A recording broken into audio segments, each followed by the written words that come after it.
한 겸손한 가정부가 일하는 대저택에서 충격적인 비밀을 발견한다. 백만장자에 따른 병약하여 목발에 의지하는 것으로 알려져 있었지만 사실은 걸을 수 있었다. 그러나 누군가가 그녀를 그 거짓말의 포로로 가두고 있었다. 위협, 조작, 공포 속에서 진실은 위험한 권력 게임으로 변한다. 가정부가 모든 것을 폭로하자 백만장자는 가장 큰 범죄가 바로 자신의 집 안에 있었다는 사실을 깨닫고 충격에 빠진다. 이수진은 웅장한 철문 초인종을 누르기 전에 깊은 숨을 들이쉬었다. 떨리는 손으로 단순한 유니폼을 고치며 기다렸다. 42살의 나이, 고된 노동으로 거칠어진 손과 잠못, 이루는 밤의 흔적이 역력한 깊은 다크서클을 가진 그녀는 이 면접에 모든 희망을 걸고 있었다. 서울의 위성, 도시인 판교의 고급 주택단지는 14살 아들 김민준과 함께 도봉구 창동 변두리 아파트에 사는 그녀의 세상과는 완전히 다른 곳처럼 보였다. 5년 전 남편 박성훈이 건설 현장 사고로 세상을 떠난 이후 이수진은 새 집에서 청소 일을 하며 생활비를 벌고 김민준이 계속 공부할 수 있도록 뒷바라지했다. 엄격한 표정의 경비원이 태블릿으로 그녀의 이름을 확인한 후 문을 열었다. 따라오세요. 그가 퉁명스럽게 말했다. 이수진은 경비원을 따라 황실 야자수 가로수길을 지나 본관으로 향했다. 아침 햇살을 반사하는 거대한 창문이 달린 3층짜리 웅장한 건물이었다. 세심하게 가꾼 정원이 저택을 둘러싸고 있었고 저 멀리 인피니티 풀이 보였다. 여기서 기다리세요. 경비원이 현관 옆 대리석 벤치를 가리키며 명령했다. 기다리는 동안 이수진은 불안감을 감출 수 없었다. 채용 공고에는 현재 새 집에서 버는 수입의 3배에 달하는 급여가 약속되어 있었다. 박성훈의 사고 이후 쌓인 빚을 드디어 갚고 언젠가 엔지니어가 되기를 꿈꾸는 김민준의 대학 학비를 저축할 수도 있을 만큼 충분한 돈이었다. 이수진 씨인가요? 차갑고 계산적인 목소리에 이수진은 깜짝 놀라 일어섰다. 그녀 앞에는 30대 중반으로 보이는 우아한 여인이 서 있었다. 완벽하게 정돈된 금발머리를 단정하게 묶고 있었고 이수진의 모든 소지품을 합친 것보다 비쌀 것이 분명한 흠잡을 데 없는 정장 차림이었다. 저는 최서연입니다. 변호사이자 강태준 씨의 아내입니다. 제가 당신의 직속 고용주가 될 것입니다. 여인은 비판적인 눈으로 이수진을 위아래로 훑어보며 말했다. 당신의 이력은 괜찮지만 고용하기 전에 몇 가지를 명확히 해야 할 필요가 있습니다. 네, 사모님. 이수진은 자세를 똑바로 유지하고 자신감 있는 모습을 보이려 노력하며 대답했다. 저를 따라오세요. 이수진은 최서연을 따라 저택 안으로 들어섰고 과시적인 사치에 감탄했다. 이탈리아 대리석 바닥, 벽에 걸린 오리지널 예술 작품, 인테리어 잡지에서 튀어나온 듯한 가구들, 모든 디테일에서 부유함이 드러났다. 이 집은 20개의 방, 5개의 스위트룸, 3개의 거실, 서재 사무실, 영화관, 헬스장, 그리고 완벽한 레저 공간을 갖추고 있습니다. 당신은 그중 한 곳을 제외한 모든 곳의 청소와 정리를 담당하게 될 것입니다. 최서연은 걸으면서 설명했다. 제 남편 강태준 씨는 다국적 기업의 CEO라서 집에 거의 없습니다. 저는 법률 업무와 이 집을 모두 관리합니다. 그들은 2층에 컬러풀한 어린이 스티커로 장식된 흰 문 앞에 멈춰 섰다. 이곳은 제 의붓딸 강지우의 방입니다. 7살이고 강태준 씨의 첫 결혼에서 얻은 딸입니다. 최서연의 표정이 눈에 띄게 굳어졌다. 38번째 불변의 규칙. 당신은 제 명확한 허락 없이는 이 방에 절대로 들어갈 수 없습니다. 제 앞에서만 강지우와 대화할 수 있습니다. 물 한 잔이라도 그녀에게 아무것도 제공할 수 없습니다. 이수진은 규칙의 엄격함에 혼란스러워 눈살을 찌푸렸다. 아이는 건강 상태가 섬세합니다. 최서연이 계속 말했다. 제가 정한 치료에 어떤 간섭이라도 해를 끼칠 수 있습니다. 이해하셨나요? 네, 사모님. 하지만은 없습니다, 이수진 씨. 이것은 당신의 고용 조건입니다. 강지우는 연약하며 저만이 적절하게 제공할 수 있는 특별한 보살핌이 필요합니다. 최서연의 말투에서 이수진은 불편함을 느꼈지만 그녀는 그 일자리가 절실했다. 알겠습니다, 사모님. 좋습니다. 이제 당신의 숙소와 나머지 집을 보여드리겠습니다. 숙소는 작지만 깨끗한 서비스룸이었고 욕실이 딸려 있었다. 김민준과 함께 비좁은 아파트에서 살던 이수진에게는 저택에서 잠을 자야 할 때 적합해 보였다. 당신은 월요일부터 토요일까지 오전 9시부터 저녁 7시까지 일하며 격주로 일요일에 휴무합니다. 최서연이 설명했다. 가끔 행사가 있거나 제가 여행을 가야 할 때는 여기서 자야 할 것입니다. 급여는 매달 5일에 입금됩니다. 질문 있습니까? 아니요, 사모님. 언제부터 시작하나요? 내일부터요. 7시 정각이요. 집으로 돌아오는 길 10,000원 버스 안에서 이수진은 안도감과 불안감이 뒤섞인 감정을 느꼈다. 그 급여라면 김민준이 최근 생활비의 보탬이 되기 위해 시작한 맥도날드 아르바이트를 그만둘 수 있을 것이다. 그는 학업에 집중할 수 있었다. 하지만 그 아이에 대한 규칙들, 뭔가 이상했다. 가정집에서 일해온 세월 동안 이수진은 그렇게 엄격한 제약을 본 적이 없었다. 그녀가 작은 아파트에 도착했을 때 김민준은 간단한 스파게티를 만들고 있었다. 엄마, 어때? 합격했어? 아버지를 꼭 닮은 그의 검은 눈이 기대감으로 빛나며 불안하게 물었다. 합격했어, 아들. 이수진은 환하게 웃으며 그를 힘껏 안았다. 내일부터 시작해. 월급은 우리가 기대했던 것보다 훨씬 많아. 그럼 맥도날드 그만둬도 돼? 그럼. 학교에 집중했으면 좋겠어. 물리 선생님이 네가 계속 좋은 성적을 유지하면 과학영재학교에 갈 수 있다고 하지 않았니? 김민주는 안도하며 웃었다. 이수진은 그가 그 일을 얼마나 싫어하는지 알았지만 그들이 겪는 어려움을 이해했기에 한 번도 불평하지 않았다. 사장님들은 어때? 그가 스파게티를 2접시에 담으며 물었다. 이수진은 망설였다. 남편은 거의 집에 없어. 아내는 엄격해. 전처와의 사이에서 47살짜리 딸이 하나 있어. 좋겠다. 엄마는 항상 아이들과 잘 지냈잖아. 이 아이와는 많이 접촉할 수 없을 거야. 이수진은 최서연의 이상한 규칙들을 떠올리며 말했다. 새엄마가 아이가 건강 문제가 있다고 했어. 어떤 문제인데? 자세히 설명해주지 않았어. 아이에게 가까이 가지 말라고 아주 강조했어. 김민주는 어깨를 으쓱하며 엄마의 새 일자리 세부 사항보다는 스파게티에 더 관심이 있었다. 그에게 중요한 것은 드디어 재정적인 숨통이 트였다는 것이었다. 다음 날 이수진은 좋은 인상을 주기로 결심하고 오전 6시 45분에 강태준의 저택에 도착했다. 최서연은 방대한 업무 목록과 각 표면 유형에 맞는 특정 청소 제품에 대한 자세한 지침으로 그녀를 맞이했다. 강태준 씨는 출장 중이라 다음 주에나 돌아옵니다. 최서연이 알렸다. 강지우는 아직 자고 있습니다. 규칙을 기억하세요. 그네 사모님. 첫 몇 시간의 작업은 힘들었다. 저택은 거대했고 최서연은 거의 병원 수준의 청결을 요구했다. 오전 11시경 이수진이 식당에서 은식기를 닦고 있을 때 불균형한 발소리와 대리석 바닥에 목발이 규칙적으로 부딪히는 소리가 들렸다.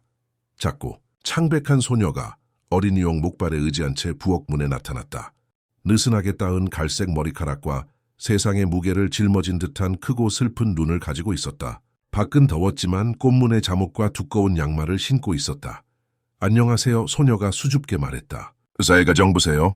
이수진은 최서연의 지시를 기억하며 불안하게 주위를 둘러보았다. 사모님의 모습은 보이지 않았다. 네, 맞아요. 제 이름은 이수진이에요. 그녀는 낮은 목소리로 대답했다. 네오는 강지우구나. 소녀는 고개를 끄덕이며 힘겹게 다가왔다. 뭐 배고파요. 최 이모가 금방 돌아온다고 했는데 벌써 한참 지났어요. 이수진은 내적 갈등을 겪었다. 규칙은 명확했지만 배고픈 아이에게 음식을 거절할 수 있을까? 내가 도와줄게. 아침으로 보통 뭘 먹니? 조의 이모는 항상 오트밀 죽을 만들어줘요. 약 때문에 아침에는 그것만 먹을 수 있어요. 그럼 내가 만들어줄게.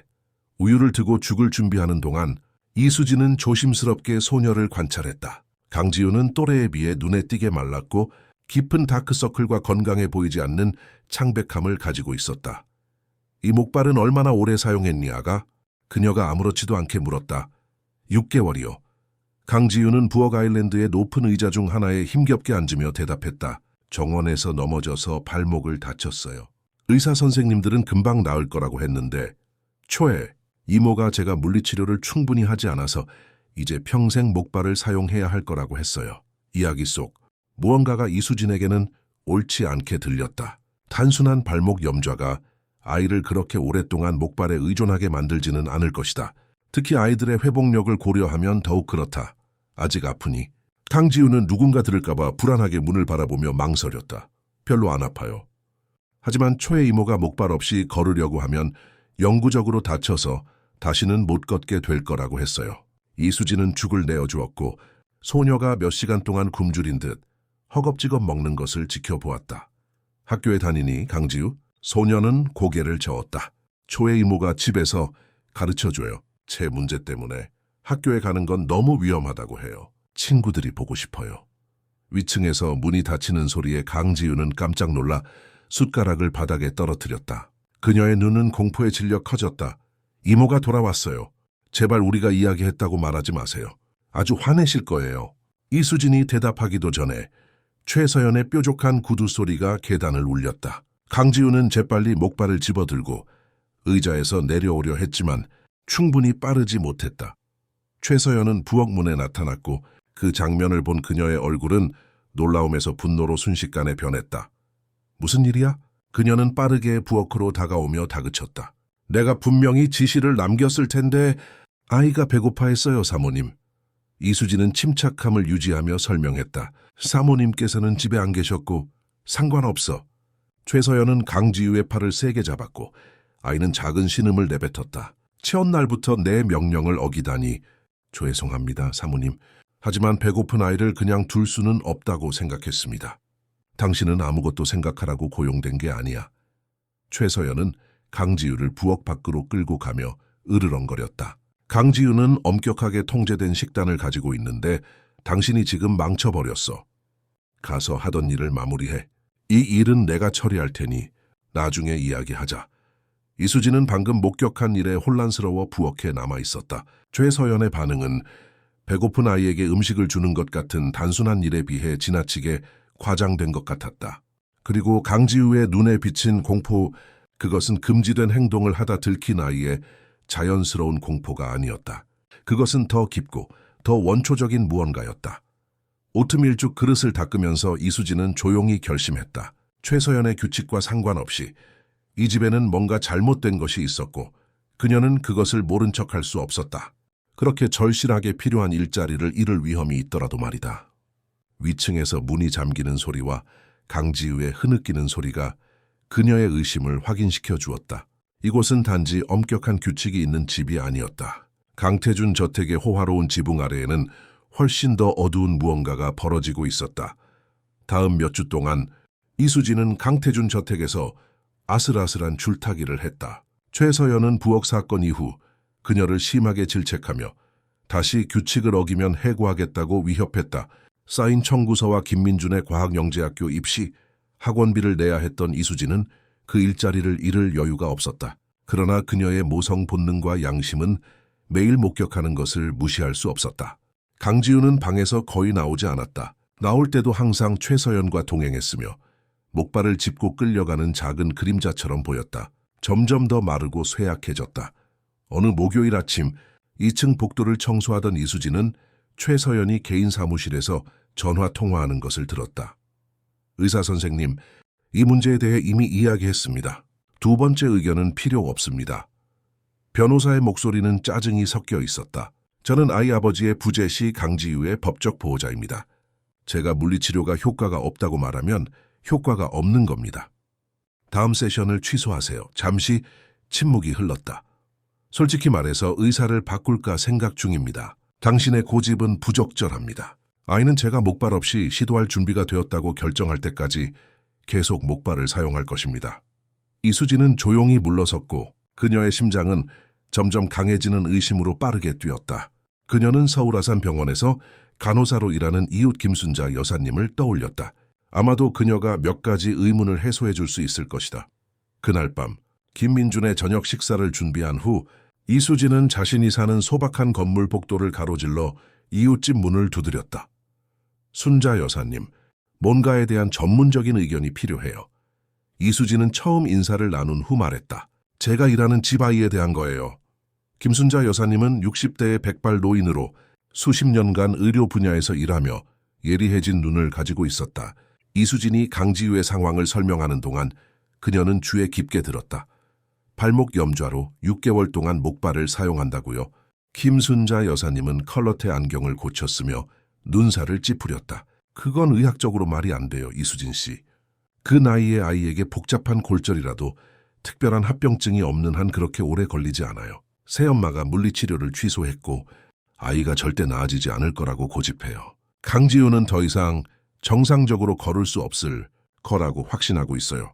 김순자 여사님은 차분한 표정으로 차 한 잔을 내려놓았다 보러 이수진 씨.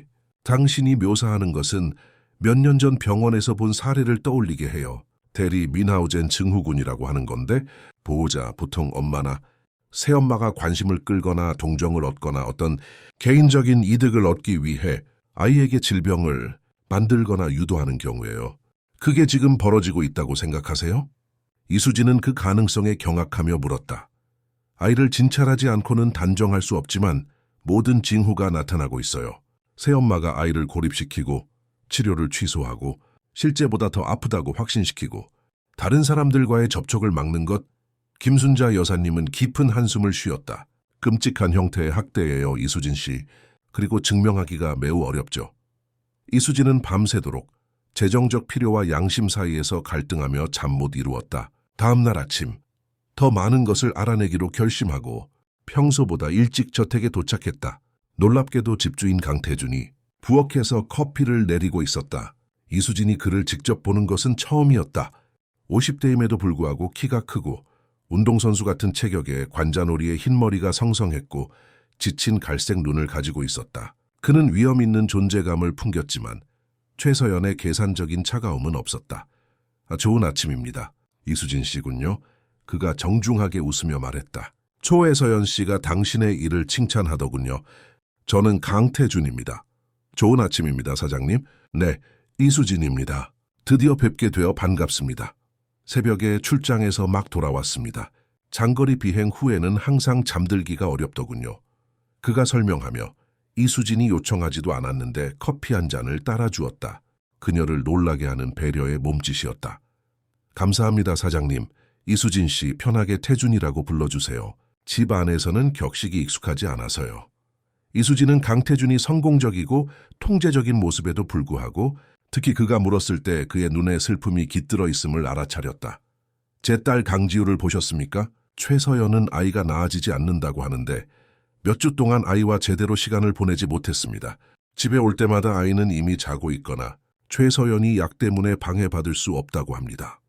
가정부는 망설이며 말을 골랐다. 지금이 뭔가 말할 순간일 수도 있었지만 조심해야 했다. 아이를 거의 보지 못했습니다, 사장님. 태준 씨, 최서연 사모님께서 아이와 교류하지 말라는 엄격한 지시를 내리셨습니다. 강태준은 눈살을 찌푸렸고 눈에 띄게 혼란스러워했다. 교류하지 말라고요? 왜요? 섬세한 건강 상태, 특별한 치료 등을 언급하셨습니다. 강지우는 몇 달 전에 발목을 삐었습니다. 의사 선생님들은 일시적인 일이라고 확신시켜 주셨습니다. 강태준은 필요 이상으로 세게 컵을 싱크대에 놓으며 말했다. 왜 아직 완전히 낫지 않았는지 이해할 수 없습니다. 이때 목발 소리가 계단을 울렸다. 강지우가 부엌문에 나타났고 아버지를 보자마자 눈이 환해졌다. 아빠! 그녀는 목발을 짚고 서둘러 다가가려 하며 외쳤다. 돌아오셨어요. 강태준은 딸을 안으려 달려갔고 조심스럽게 다리에 닿지 않도록 그녀를 공중으로 들어 올렸다. 이수진은 이 기쁨의 순간에도 강지우가 다리를 움츠리고 있는 것을 보았다. 마치 다리를 지탱하는 것을 두려워하는 듯했다. 내 공주님, 너무 보고 싶었어. 잘 지냈니? 나타팻, 아빠가 와서 더 좋아졌어요. 소녀는 그가 사라질까 두려운 듯 아버지를 꽉 붙잡았다. 이수진은 뭔가 불안한 것을 알아차렸다. 최서연이 조용히 문에 나타나 이상하고 거의 소유욕적인 표정으로 그 장면을 지켜보고 있었다. 그녀의 시선은 잠시 이수진에게 고정되었고 조용한 경고를 전달했다. 태준 씨, 강지우는 아직 여기 있으면 안 된다는 걸 알잖아요.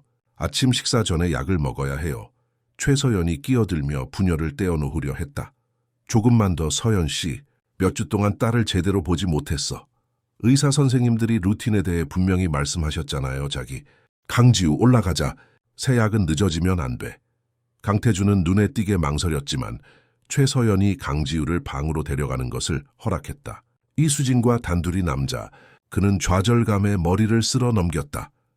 가끔 내가 아버지로서 실패하고 있는 건 아닌가 하는 생각이 듭니다. 그가 고백했다. 너무 많은 시간을 일하는 데 보내서 강지우의 건강에 대한 모든 책임을 최서연에게 맡기게 됩니다. 그녀는 정말 헌신적이고 항상 치료법을 찾고 의사들과 이야기하고 약을 관리하고 이수진은 깊은 숨을 들이쉬며 용기를 냈다. 태준 사장님 신뢰가 될 줄 알지만 강지우의 의사들과 직접 이야기해 보셨습니까? 진찰에 동행해 보신 적 있으신가요? 강태준은 그 직접적인 질문에 놀라 그녀를 바라보았다. 사실 없습니다. 최서연은 항상 모든 것을 통제하고 있다고 말하고 진찰 요약을 저에게 전달합니다. 제 바쁜 일정 때문에 그녀를 믿게 됩니다.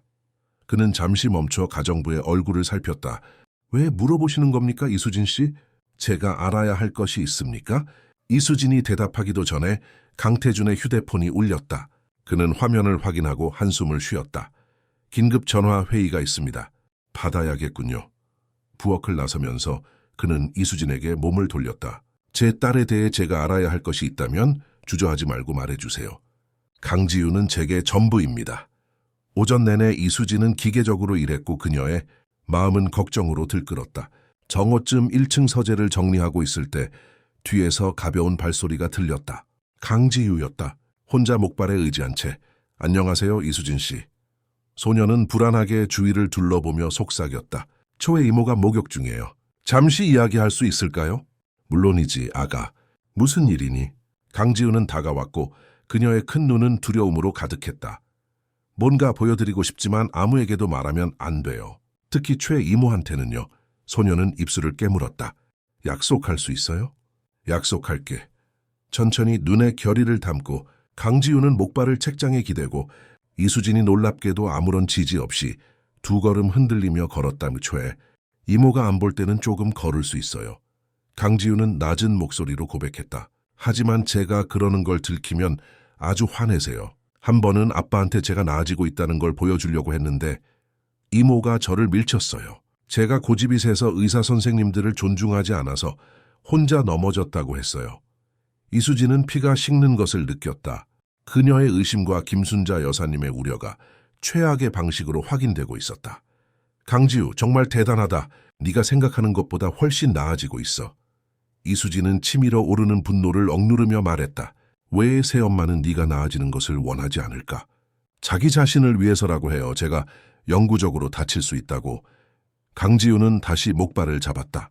하지만 더 연습하면 정상적으로 걸을 수 있을 것 같아요. 단지 두려워서. 무엇이 두렵니, 아가? 제가 나아지면 아빠가 저를 돌봐줄 초의 이모가 더 이상 필요하지 않을까 봐요. 그리고 이모는 항상 자기 없이는 아무도 저를 제대로 돌볼 줄 모른다고 말해요. 위층 화장실 문이 열리는 소리에 강지우는 공포에 질려 눈을 크게 떴다. 돌아가야 해요. 제발 제가 보여줬다고 말하지 마세요.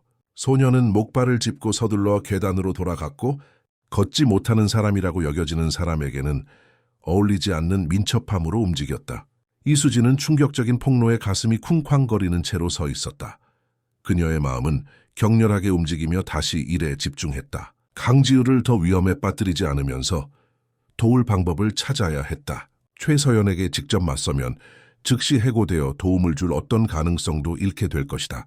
구체적인 증거 없이 강태준에게 이야기한다면 그는 아마 믿지 않을 것이다. 결국 최서연은 그의 아내이자 존경받는 변호사였고 이수진은 단순한 가정부에 불과했다.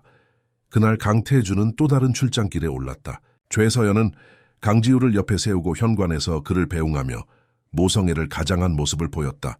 그러나 차가 문을 나서자마자 가면은 벗겨졌다. 방으로 돌아가. 강지우. 그녀는 차갑게 명령하며 소녀를 안으로 살짝 밀어 넣었다. 현관을 청소하는 척하던 이수진에게 돌아서며 덧붙였다. 그리고 당신 빨리 일을 끝내.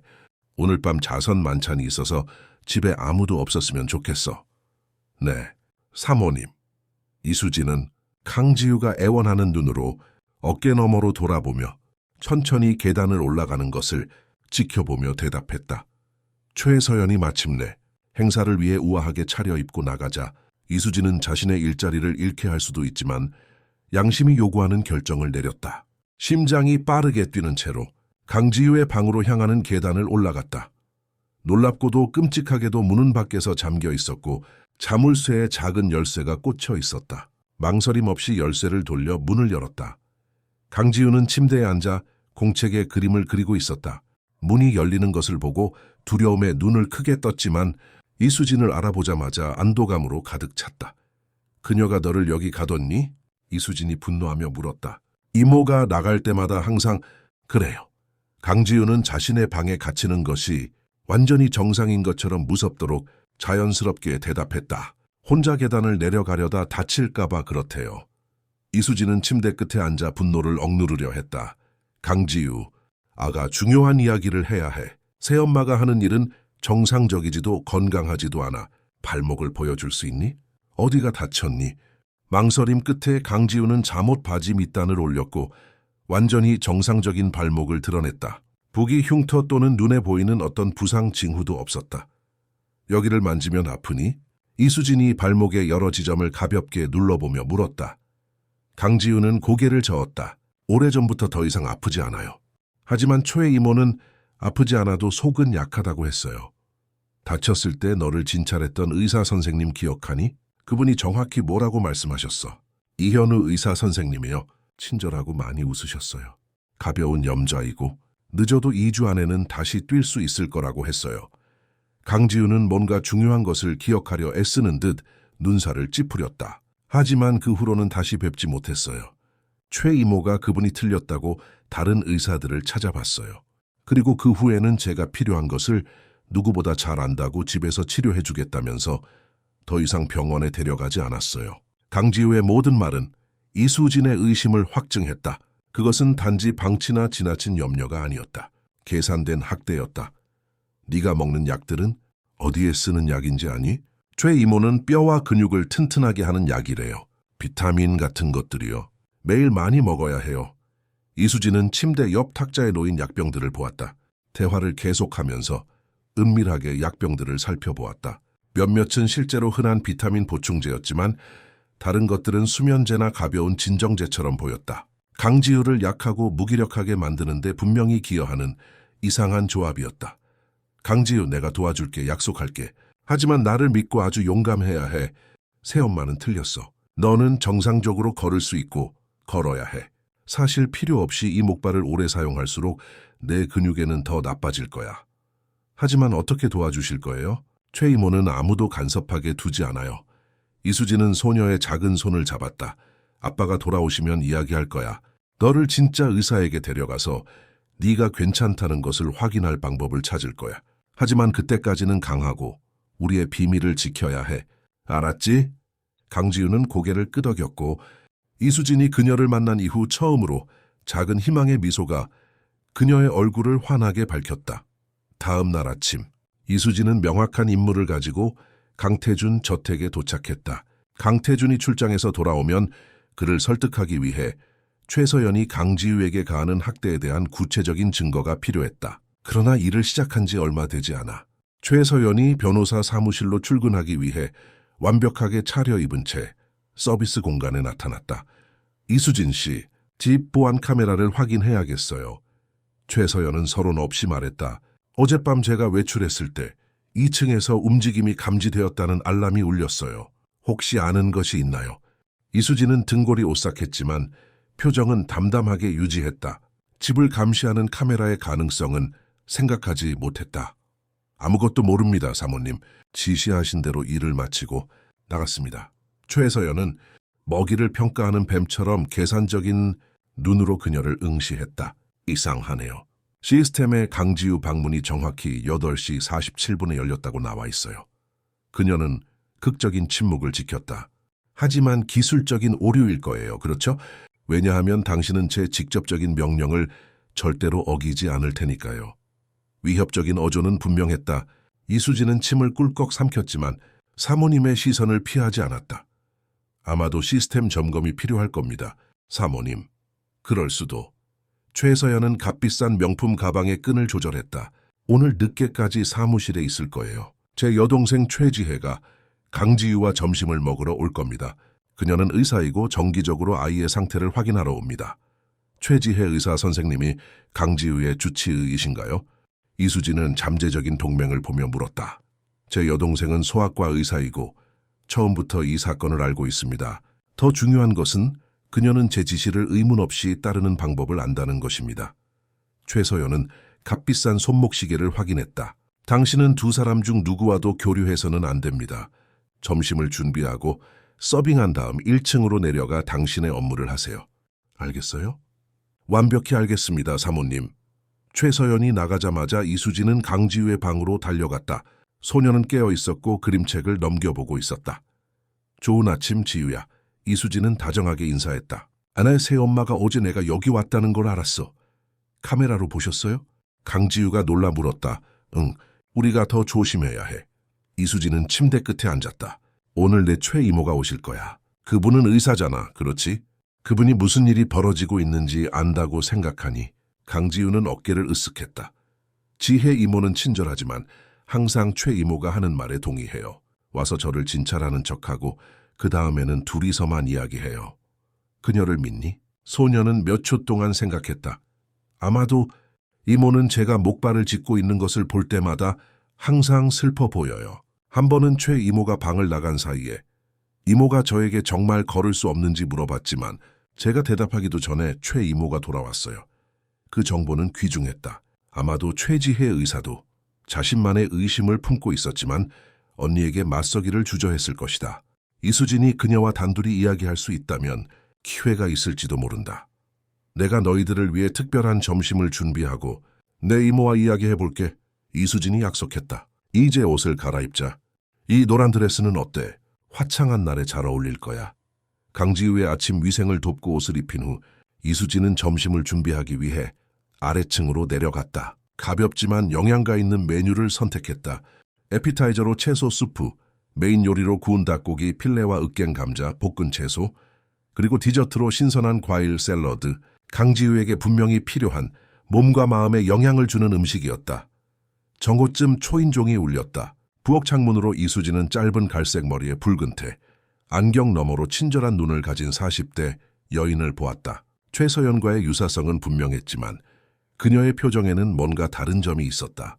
동생에게는 없는 부드러움이었다. 이수진은 문을 열고 의사에게 정중하게 인사했다. 안녕하세요. 최지혜 의사 선생님. 저는 이 집에 일하는 이수진입니다.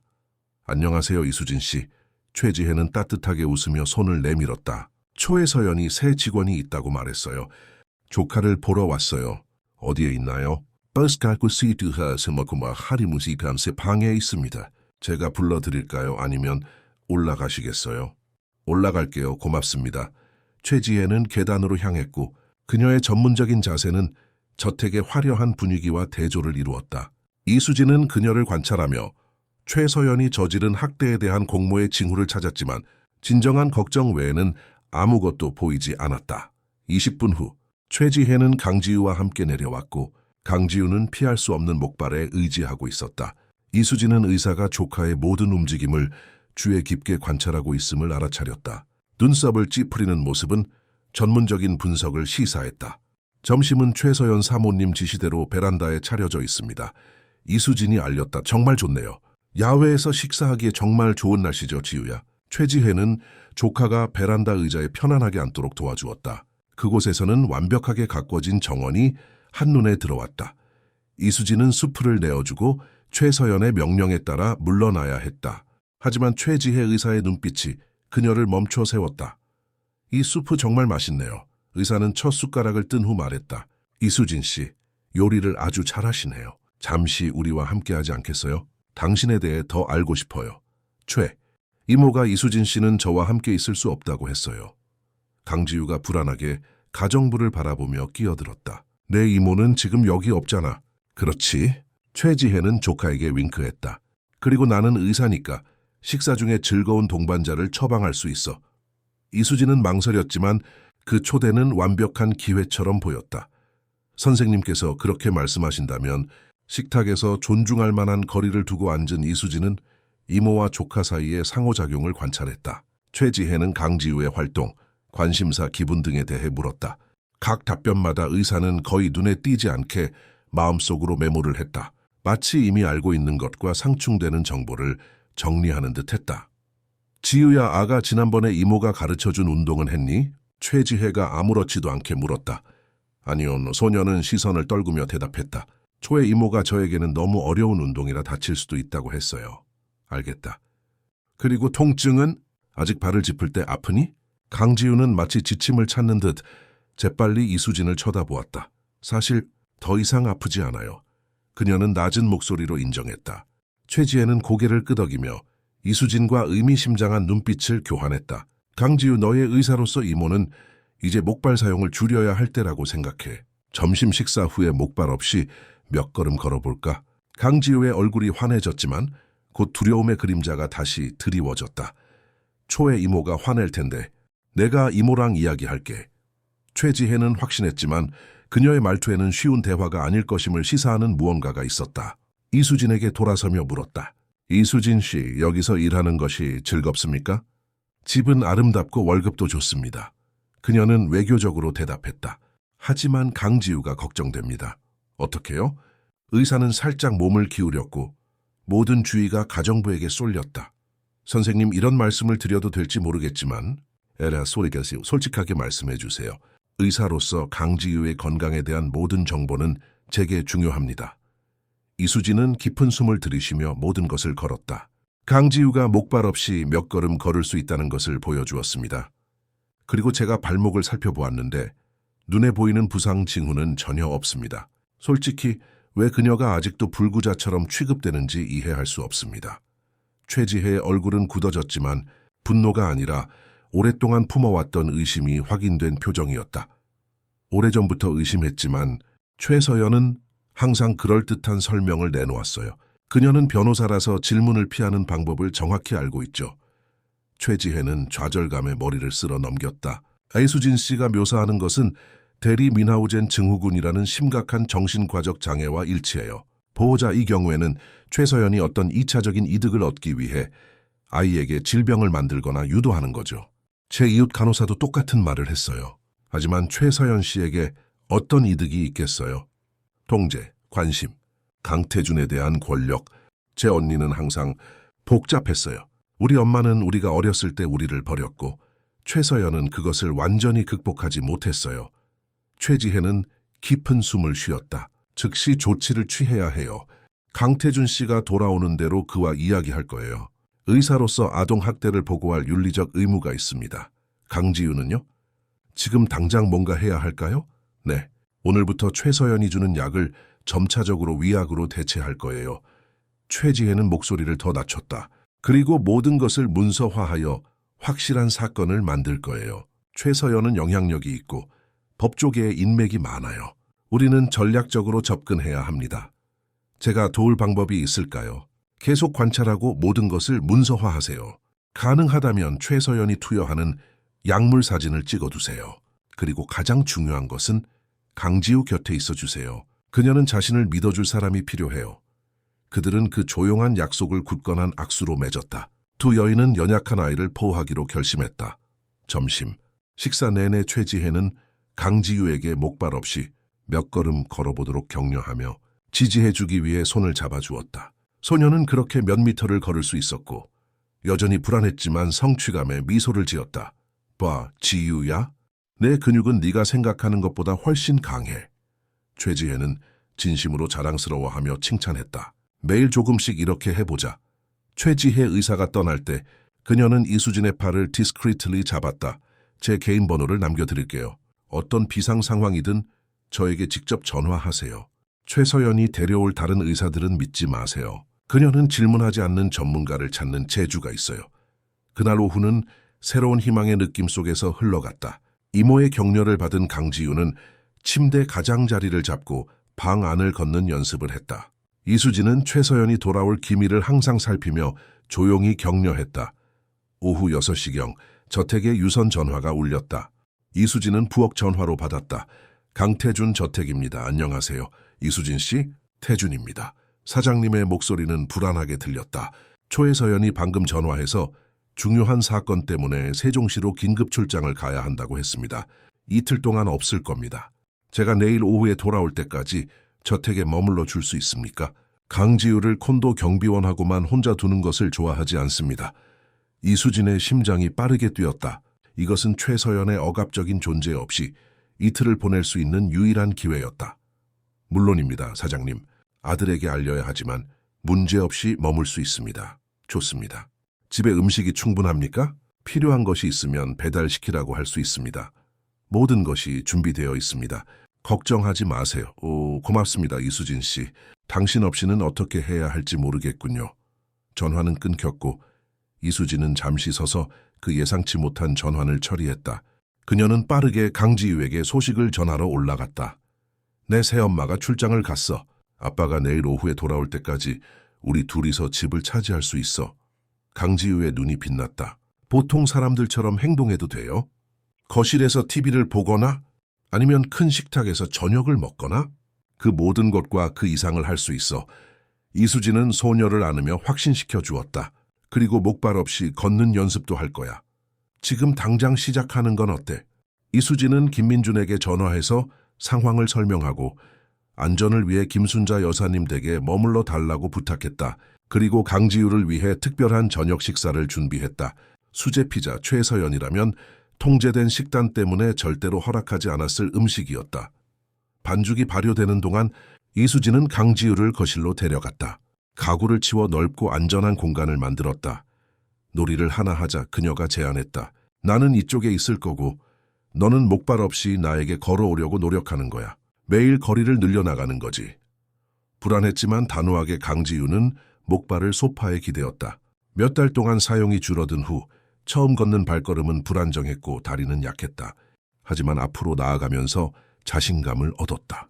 마침내 5걸음 후에 이수진에게 도착했을 때 그녀의 얼굴은 빛나고 있었다. 성공했어요. 그녀는 기쁨에 소리치며 이수진을 안았다.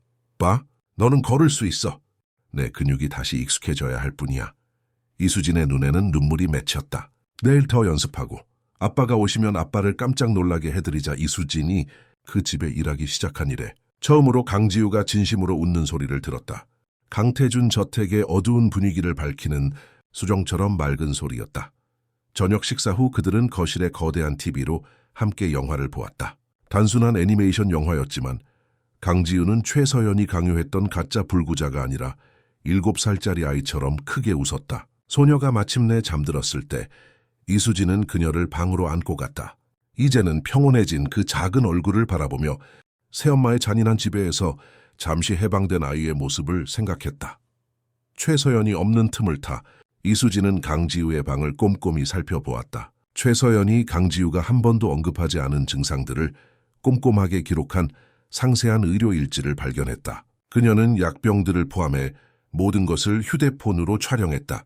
또한 옷장 깊숙한 곳에서 발목 염좌 후 강지우를 처음 진찰했던 이현우 의사의 원본 의료 보고서를 발견했다. 그 보고서에는 경미한 1도 염좌, 14일 이내 완전 회복 예상, 72시간 동안 적당한 휴식 후 점진적으로 정상 활동으로 복귀 권장이라고 명확하게 쓰여 있었다.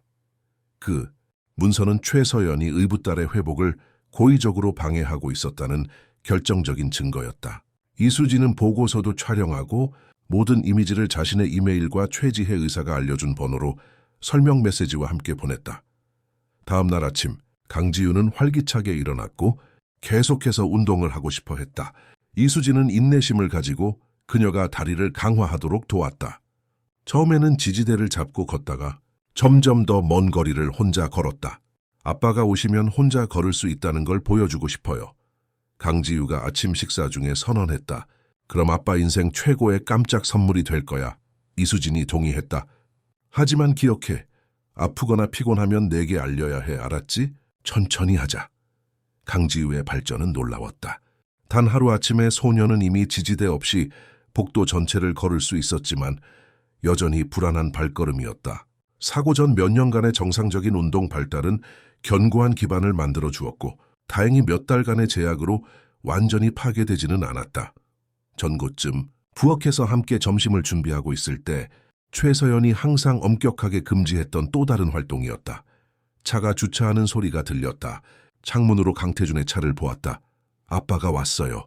강지우는 흥분과 긴장감이 뒤섞인 목소리로 외쳤다. 지금이 기회야. 이수진은 소녀의 눈높이에 맞춰 몸을 숙였다. 네가 할 수 있는 것을 아빠에게 보여줄 준비가 되었니? 강지우는 고개를 끄덕였고 어린 얼굴에 어른스러운 결의가 빛났담이 준비됐어요. 더 이상 두려움 속에서 살고 싶지 않아요. 강태준이 현관으로 들어서며 딸의 이름을 불렀다. 부엌에 나타났을 때 출장으로 지친 그의 눈은 강지우가 목발 없이 이수진의 손에 살짝 의지한 채 조리대 옆에 서 있는 것을 보자마자 환해졌다. 강지우? 무슨 일이야? 아빠. 소녀는 감격에 목소리가 떨리며 말했다. 보여드릴 게 있어요. 몇 달간의 심리적 감금 끝에 마침내 자유를 엿본 용기로 강지우는 이수진에게서 떨어져 아무런 지지 없이 아버지를 향해 5걸음 힘차게 걸어갔다. 강태주는 얼어붙었다. 6개월 동안 몸의 일부가 되어버렸던 목발 없이 딸이 자신에게 걸어오는 것을 지켜보았다. 그의 눈은 불신에서 경악으로 그리고 마침내 억눌렸던 눈물로 터져 나오는 순수한 감정으로 커졌다. 세상에 강지우. 그가 중얼거리며 딸을 안기 위해 무릎을 꿇었다. 겨우 듣고 있잖아. 어떻게? 언제 이렇게 된 거야? 소녀는 성취감에 미소를 지으며 아버지의 넓은 어깨에 기대었다. 이수진 씨가 도와줬어요, 아빠. 전에도 조금 걸을 수 있었는데 최 이모가 다치면 영영 못 걷게 된다고 못하게 했어요. 강태주는 이수진을 올려다보았고 그의 얼굴에는 감사함과 혼란스러움이 뒤섞여 있었다. 이해할 수 없군. 최서연은 의사들이 진전이 없다고, 부상이 처음 생각했던 것보다 더 심각하다고 말했는데 이수진은 깊은 숨을 들이쉬며 피할 수 없는 순간을 위해 용기를 모았다. 태준 사장님, 심각한 이야기를 해야 합니다. 하지만 먼저 이것을 보셔야 할 것 같아요. 그녀는 휴대폰을 내밀며 이현우 의사의 원본 보고서 사진을 보여주었다. 이것은 사고 직후 강지우를 진찰했던 의사의 초기 진단입니다. 2주 안에 회복이 예상되는 경미한 염좌였습니다. 강태주는 휴대폰을 받아들고 보고서를 점점 더 집중해서 읽었고 눈썹은 점점 더 찌푸려졌다. 말이 안 돼. 최서연은 다른 전문가들의 보고서를 보여줬는데 심각한 인대 손상이 있었다고 했는데 아빠, 강지우가 끼어들었다. 그녀의 어린 목소리에는 나이보다 더 큰 고통스러운 지혜가 담겨 있었다. 최 이모는 거짓말했어요. 의사 선생님이 처방한 약을 버렸어요. 제가 혼자 걸으려고 하면 이모는 저를 밀치고 제가 고집이 세서 넘어졌다고 했어요. 사업가는 마치 모든 단어가 물리적인 타격인 것처럼 눈에 띄게 창백해졌다. 그는 딸을 바라보았고 이수진을 바라보았다. 그의 눈에는 끔찍한 이해가 천천히 형성되고 있었다. 거실로 가자.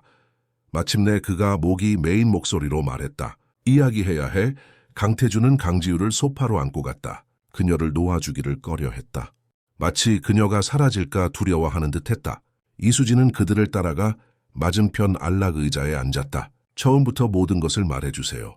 그가 딸의 손을 잡으며 부탁했다. 다음 1시간 동안 이수진과 강지우는 지난 몇 달 동안 일어난 모든 일을 고통스러운 세부 사항으로 이야기했다.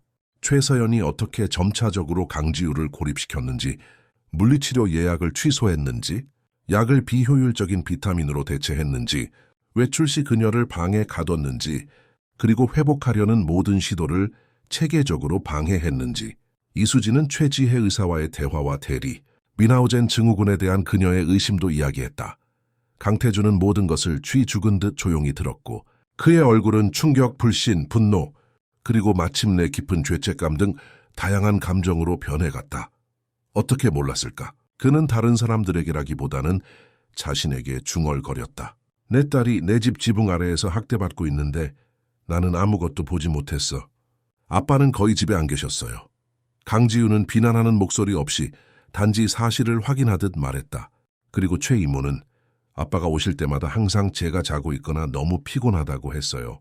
태준 사장님, 이수진이 부드럽게 끼어들었다. 초해서연 같은 사람들은 조작의 달인입니다. 그녀는 변호사라서 의심을 사지 않는 말을 정확히 알고 있습니다. 사장님은 잘못이 없습니다. 아니, 잘못이 있어. 그가 단호하게 대답했다. 나는 강지우의 아버지다. 내 첫 번째 책임은 그녀를 보호하는 것이고 나는 비참하게 실패했다. 그는 딸의 임에 키스했다. 용서해 주겠니, 공주님? 네가 가장 필요할 때 옆에 없어서 미안하다. 물론 용서해요. 아빠. 강지우는 그를 힘껏 안으며 대답했다. 강태주는 은밀히 눈물을 닦은 후 이수진에게 다시 시선을 돌렸다. 초해서연의 여동생이 정확히 뭐라고 했습니까? 그녀가 우리를 도와줄까요? 최지혜 의사 선생님이 제 의심을 확인해 주셨습니다. 그녀는 오래전부터 의심했지만 최서연 사모님은 항상 설득력 있는 설명을 내놓았다고 했습니다. 이제 그녀는 증거를 수집하고 있고 사모님께서 강지우에게 주던 약들을 비밀리에 변경했습니다. 상상도 못했어. 강태준은 멍한 표정으로 고개를 저었다. 최서연이 항상 너무 헌신적이라고, 어쩌면 과부호적이라고 생각했지만 이건 괴물 같은 짓이야. 아빠, 우리 어떻게 할 거예요? 강지우가 어린 목소리에 걱정을 담아 물었다. 최 이모는 내일 돌아와요. 제가 목발 없이 걸었다는 것을 알면 아주 화낼 거예요. 강태준은 이수진이 아직 보지 못했던 단호한 표정을 지었다. 압박감 속에서 어려운 결정을 내리는데 익숙한 경영자의 얼굴이었다.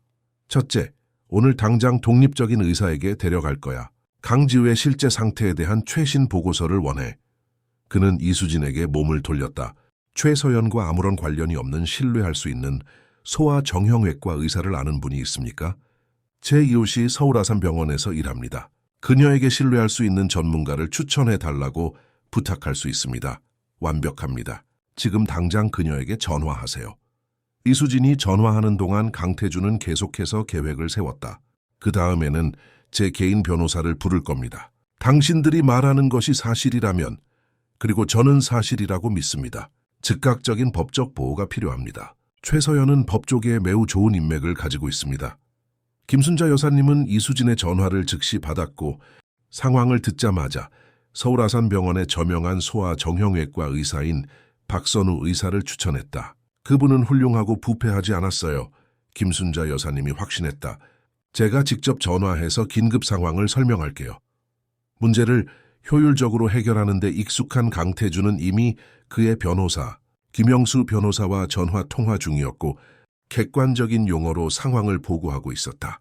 전화를 끊자 그의 얼굴은 심각했다. 영수 변호사가 의사 사무실에서 우리를 만날 겁니다. 그가 말하길, 진단을 확인하면 최서연이 조사가 끝날 때까지 강지우에게 접근하는 것을 막는 가처분 신청을 할 수 있다고 합니다. 2시간 후 그들은 모두 박선우 의사의 개인 진료실에 있었다. 의사는 예리한 눈과 안심시키는 태도를 가진 중년 남성이었고 강지우를 꼼꼼히 진찰했다. 발목에 남아있는 부상 징후는 전혀 없습니다. 그는 엑스레이와 초음파를 포함한 완전한 평가 후 결론지었다. 인대와 힘줄은 완벽하게 온전합니다. 사실 제가 보는 것은 불필요한 장기간의 제한에 따른 현저한 근육 위축입니다. 백발의 엄격한 표정을 한 변호사, 김영수 변호사는 자세한 메모를 하고 있었다. 의사 선생님, 전문적인 의견으로는 이 아이가 경미한 염좌 후 6개월 동안 목발을 사용해야 할 의학적 정당성이 있었을까요? 절대 없습니다. 의사는 단호하게 대답했다. 사실, 불필요한 목발의 장기간 사용은 원래 부상보다 더 큰 손상을 입혔습니다. 강지우는 근육량과 정상적인 고유 수용 감각을 회복하기 위해 물리치료가 필요하겠지만 그녀가 정상적으로 걷는 것을 막는 구조적인 장애는 없습니다. 아마도 원래 사건 후 2주부터 가능했을 것입니다. 강태준은 손으로 얼굴을 가렸고 죄책감이 다시 그를 짓눌렀다. 이것은 명백한 아동 학대 사례입니다. 박선우 의사는 전문가다운 목소리였지만 분노가 실려 있었다. 의사로서 저는 이것을 당국에 보고할 법적 의무가 있습니다. 그 점에 감사드립니다. 의사 선생님, 김영수 변호사가 대답했다. 사실 우리가 시작하려는 소송에서 선생님의 전문적인 증언이 필요할 것입니다. 진료실을 나서며 강지우를 위한 상세한 의료 보고서와 적절한 치료 계획을 가지고 나오자 그들은 로비에서 기다리고 있던 최지혜 의사를 만났다. 영수 변호사가 저에게 전화했어요. 그녀는 조카를 다정하게 안으며 설명했다. 긴급하게 이야기해야 할 것이 있어요. 중요한 정보가 있습니다. 그들은 모두 근처 카페로 향했고 그곳에서 사적으로 이야기할 수 있었다. 강지우는 그날의 사건들로 지쳐 아버지의 무릎에서 잠들었고 어른들은 낮은 목소리로 상황을 논의했다. 제가 일하는 병원 사무실에서 증거를 찾았어요. 최지혜가 가방에서 서류철을 꺼내며 말했다. 최서연은 강지우의 사고 훨씬 전부터 이동성을 저해하는 희귀 질환에 대해 광범위하게 조사하고 있었어요. 그녀는 의료 데이터를 조작하고 제 도장과 처방전을 사용하여 처방을 위조했어요. 몇 달 전부터 이걸 계획하고 있었다고 생각해요. 왜요? 강태준이 이해할 수 없다는 목소리로 물었다. 왜 순진한 아이에게 이런 짓을 해요? 제 딸에게요? 통제, 관심, 권력 때문이죠. 최지혜는 슬프게 대답했다. 우리 엄마가 우리를 버린 이후로 최서연은 주목의 중심이 되고 없어서는 안 될 존재가 되려는 병적인 욕구를 키웠어요. 당신 바쁘고 부재한 남자와 결혼하고 돌아가신 첫 아내를 끊임없이 떠올리게 하는 의붓딸의 책임을 맡게 되었을 때 잠재되어 있던 장애가 발현되는 완벽한 계기가 된 거죠. 그녀에게 완전히 조종당했어 강태준이 인정했다. 나는 항상 비극 후에 내 딸에게 그렇게 헌신적인 사람을 만나서 운이 좋다고 생각했어. 아무것도 의심하지 않았지. 빨리 조치해야 합니다. 김영수 변호사가 끼어들었다. 최서연은 내일 돌아오고 우리가 아는 것을 알게 되면 필사적인 시도를 할 수 있습니다. 어떤 필사적인 시도요? 이수진이 놀라 물었다. 대리 민하우젠 증후군 환자들은 직면했을 때 극적으로 악화될 수 있습니다. 최지혜가 설명했다. 저는 보호자가 자신의 주장이 옳다는 것을 증명하기 위해 환자의 상태를 고의적으로 악화시키거나 심지어 그녀는 말을 마치지 않았지만 변호사와 교환한 눈빛은 많은 것을 말해주었다. 즉시 보호명령을 요청할 겁니다. 김영수 변호사가 일어서며 결정했다. 의료보고서, 이수진 씨가 찾은 원본 보고서, 그리고 최지혜 의사선생님의 증언이 있으면 확실한 사건이 됩니다. 강지우는요? 이수진이 잠든 아이의 머리카락을 쓰다듬으며 물었다. 그때까지 안전할까요? 강태준은 잠시 생각했다. 저택으로 돌아갈 수 없습니다. 최서연은 모든 것에 접근할 수 있고 경비원들을 알고 있으며 쉽게 들어올 수 있습니다. 그는 조용히 애원하는 눈빛으로 가정부를 바라보았다. 해수진 씨, 너무 많은 것을 요구하는 줄 알지만 하룻밤만 당신 집에서 머물 수 있을까요? 보호 명령을 받을 때까지만요. 이수진은 망설였다. 도봉구 창동에 있는 그녀의 작은 투룸 아파트를 생각했다. 팡요의 호화로운 저택과는 너무나 달랐다. 서울에서 가장 부유한 사업가 중 한 명인 강태준이 그녀와 김민준이 사는 소박한 환경에 대해 어떻게 생각할까? 하지만 잠든 강지우를 바라보자 그렇게 연약한 아이의 모습에 모든 망설임이 사라졌다. 물론입니다. 궁궐은 아니지만 안전합니다. 제 아들 김민준도 여러분을 만나게 되면 아주 좋아할 겁니다. 고맙습니다. 강태준이 진심 어린 목소리로 대답했다. 당신이 제 딸을 위해 해주신 일은 평생 갚을 수 없을 겁니다. 김영수 변호사와 최지혜 의사가 법적 절차를 시작하기 위해 떠나는 동안 강태준은 잠든 강지우를 안고 이수진과 함께 도봉구 창동으로 택시를 탔다. 가는 동안 도시 풍경은 점차 변했다. 고급 건물과 가로수 길은 더 소박한 건물, 번잡한 거리, 그리고 더 진실하고 덜 세련된 다른 에너지로 바뀌었다. 강태준은 판단 없이 순수한 호기심으로 창밖의 모든 것을 관찰했다. 이 도시의 이 부분에는 한 번도 와본 적이 없습니다. 그가 말했다. 소박한, 동네지만 좋은 곳이에요. 사람들이 서로 돕고 서로를 보살펴주죠. 이수진은 조용한 자부심을 담아 대답했다. 모든 사람이 이웃의 이름을 아는 그런 곳이에요. 그들이 작은 아파트 건물에 도착했을 때 김민주는 엄마의 문자 메시지로 연락을 받고 문 앞에 서 있었다. 14살의 나이에 비해 키가 크고 영리해 보이는 그는 잠든 소녀를 안고 있는 우아한 남자를 호기심 어린 눈으로 관찰했다. 민준아, 이분들은 태준 사장님과 따님 강지유란다. 오늘 밤 우리와 함께 지내실 거야. 이수진이 간략하게 설명했다. 반갑습니다. 사장님. 김민주는 이수진이 가르쳐준 대로 정중하게 손을 내밀었다. 반갑다. 민준아. 강태준은 소년을 존경심을 담아 악수했다. 내 어머니가 내 딸을 구해줬어. 우리는 영원히 고마워할 거야. 김민주는 이수진에게 의문스러운 눈빛을 보냈고 이수진은 나중에 모든 것을 설명해 주겠다는 미묘한 신호를 보냈다. 제 방을 쓰세요. 10대 소년이 제안했다. 저는 소파에서 잘게요. 절대 안 돼. 강태준이 반대했다. 강지우는 내 어머니와 함께 있고 나는 소파에서 자겠네. 그건 나중에 해결하죠. 이수진은 언제나처럼 현실적으로 끼어들었다. 이제 들어가요. 모두 쉬어야 할 거예요. 힘든 하루였으니까요. 아파트는 작았지만 아늑했다.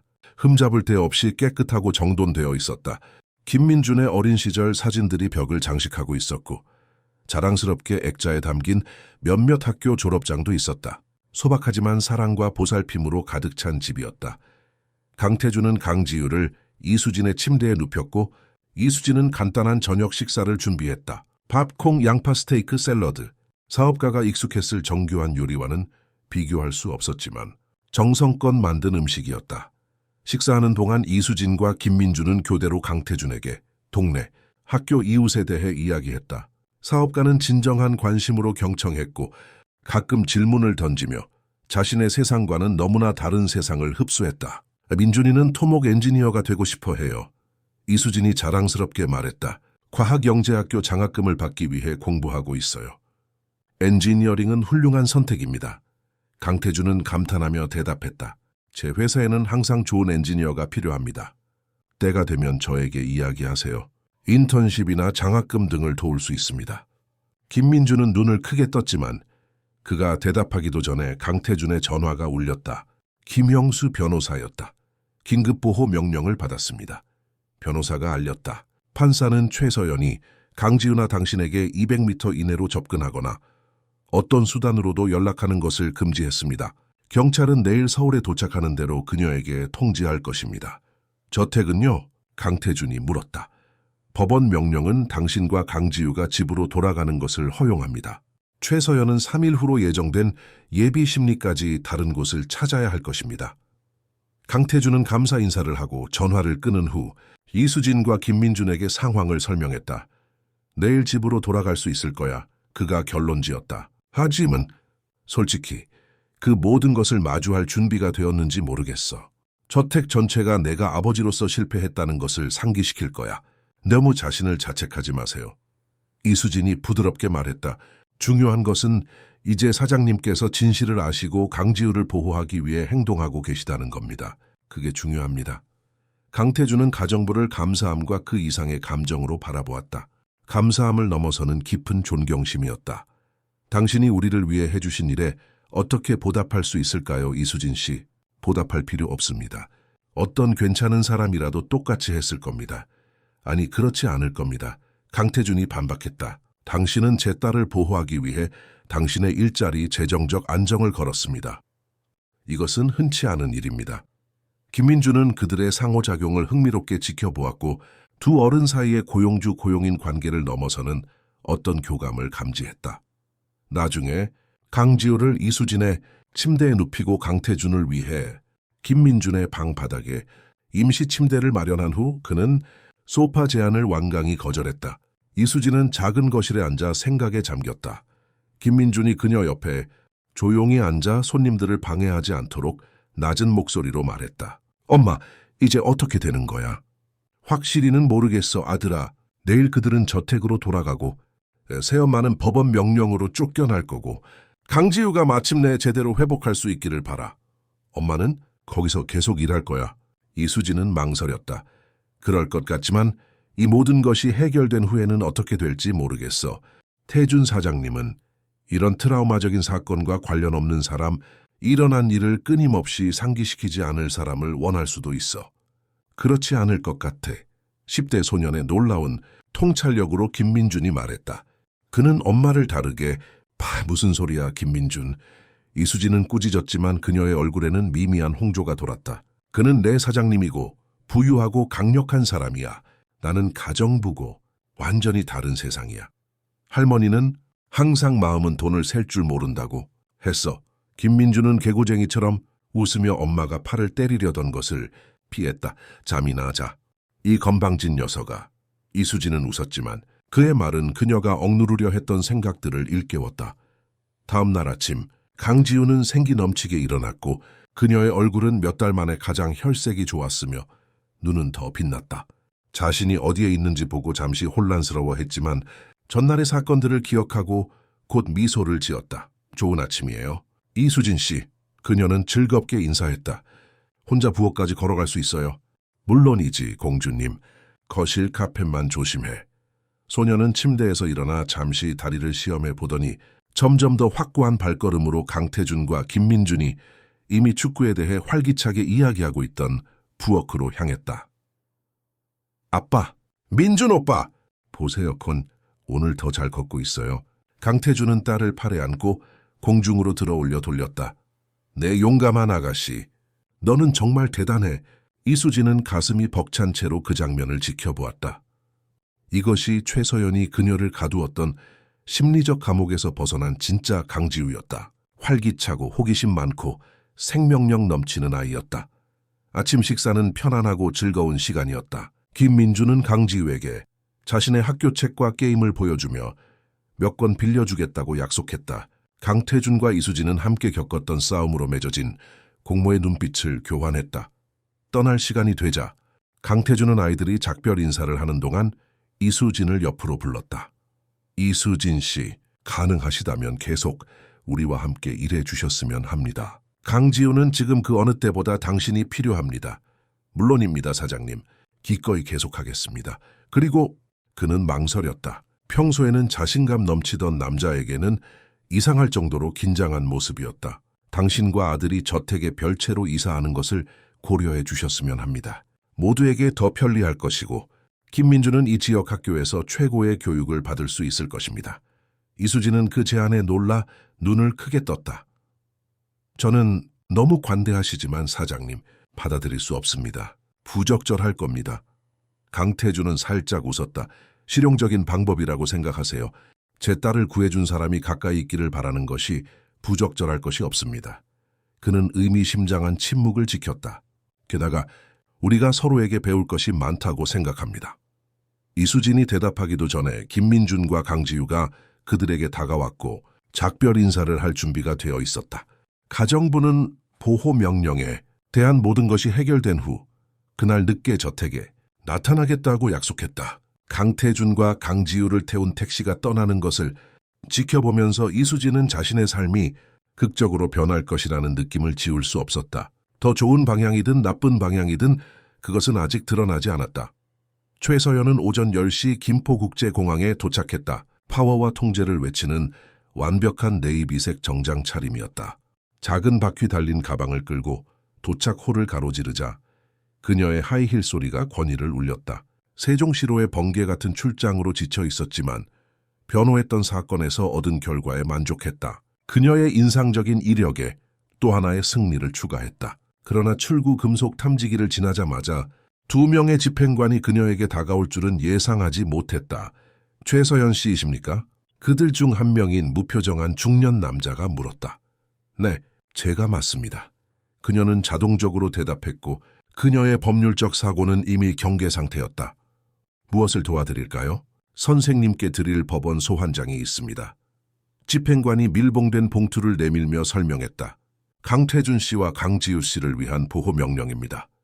선생님은 금요일로 예정된 예비 심리까지 그들에게 200m 이내로 접근하거나 가족의 거주지에 들어가는 것이 법적으로 금지됩니다. 최서연의 완벽하게 화장된 얼굴은 충격과 분노의 가면으로 변했다. 그녀는 봉투를 움켜쥐고 내용을 읽기 위해 찢었다. 이건 말도 안 돼. 뭔가 착오가 있을 거야. 그녀는 외쳤고 그녀의 침착함이 금이 가기 시작했다. 저는 강태준 씨의 아내이자 강지우의 새엄마입니다. 저는 아이에 대한 법적 책임이 있어요. 죄송합니다, 선생님. 하지만 법원 명령은 명확합니다. 두 번째 집행관인 단호한 표정의 여성이 대답했다. 게다가 아동학대 혐의로 예비 조사가 진행 중임을 알려드립니다. 즉시 변호사와 연락할 것을 권합니다. 아동학대요? 최서연은 거의 말을 뱉어내듯 말했고 그녀의 얼굴은 모든 색을 잃었다. 저는 그 아이에게 제 삶을 바쳤어요. 누가 이런 짓을 꾸민 거야? 그 가정부 때문이지. 그렇지? 그 참견 많은 가정부. 집행관들은 그녀의 감정적인 폭발을 무시하고 전문적인 태도를 유지했다. 선생님께서는 법원 명령과 그 의미를 인지하고 계십니다. 보호 대상에게서 멀리 떨어져 주십시오. 그렇지 않으면 법정 모독으로 구금될 것입니다. 좋은 하루 되십시오. 구겨진 소환장을 손에 든 채 혼자 남겨진 최서연은 깊은 숨을 들이쉬며 통제력을 되찾으려 했다. 수십 년간의 법률 실무는 그녀에게 감정적인 폭발이 아무것도 해결하지 못한다는 것을 가르쳐 주었다.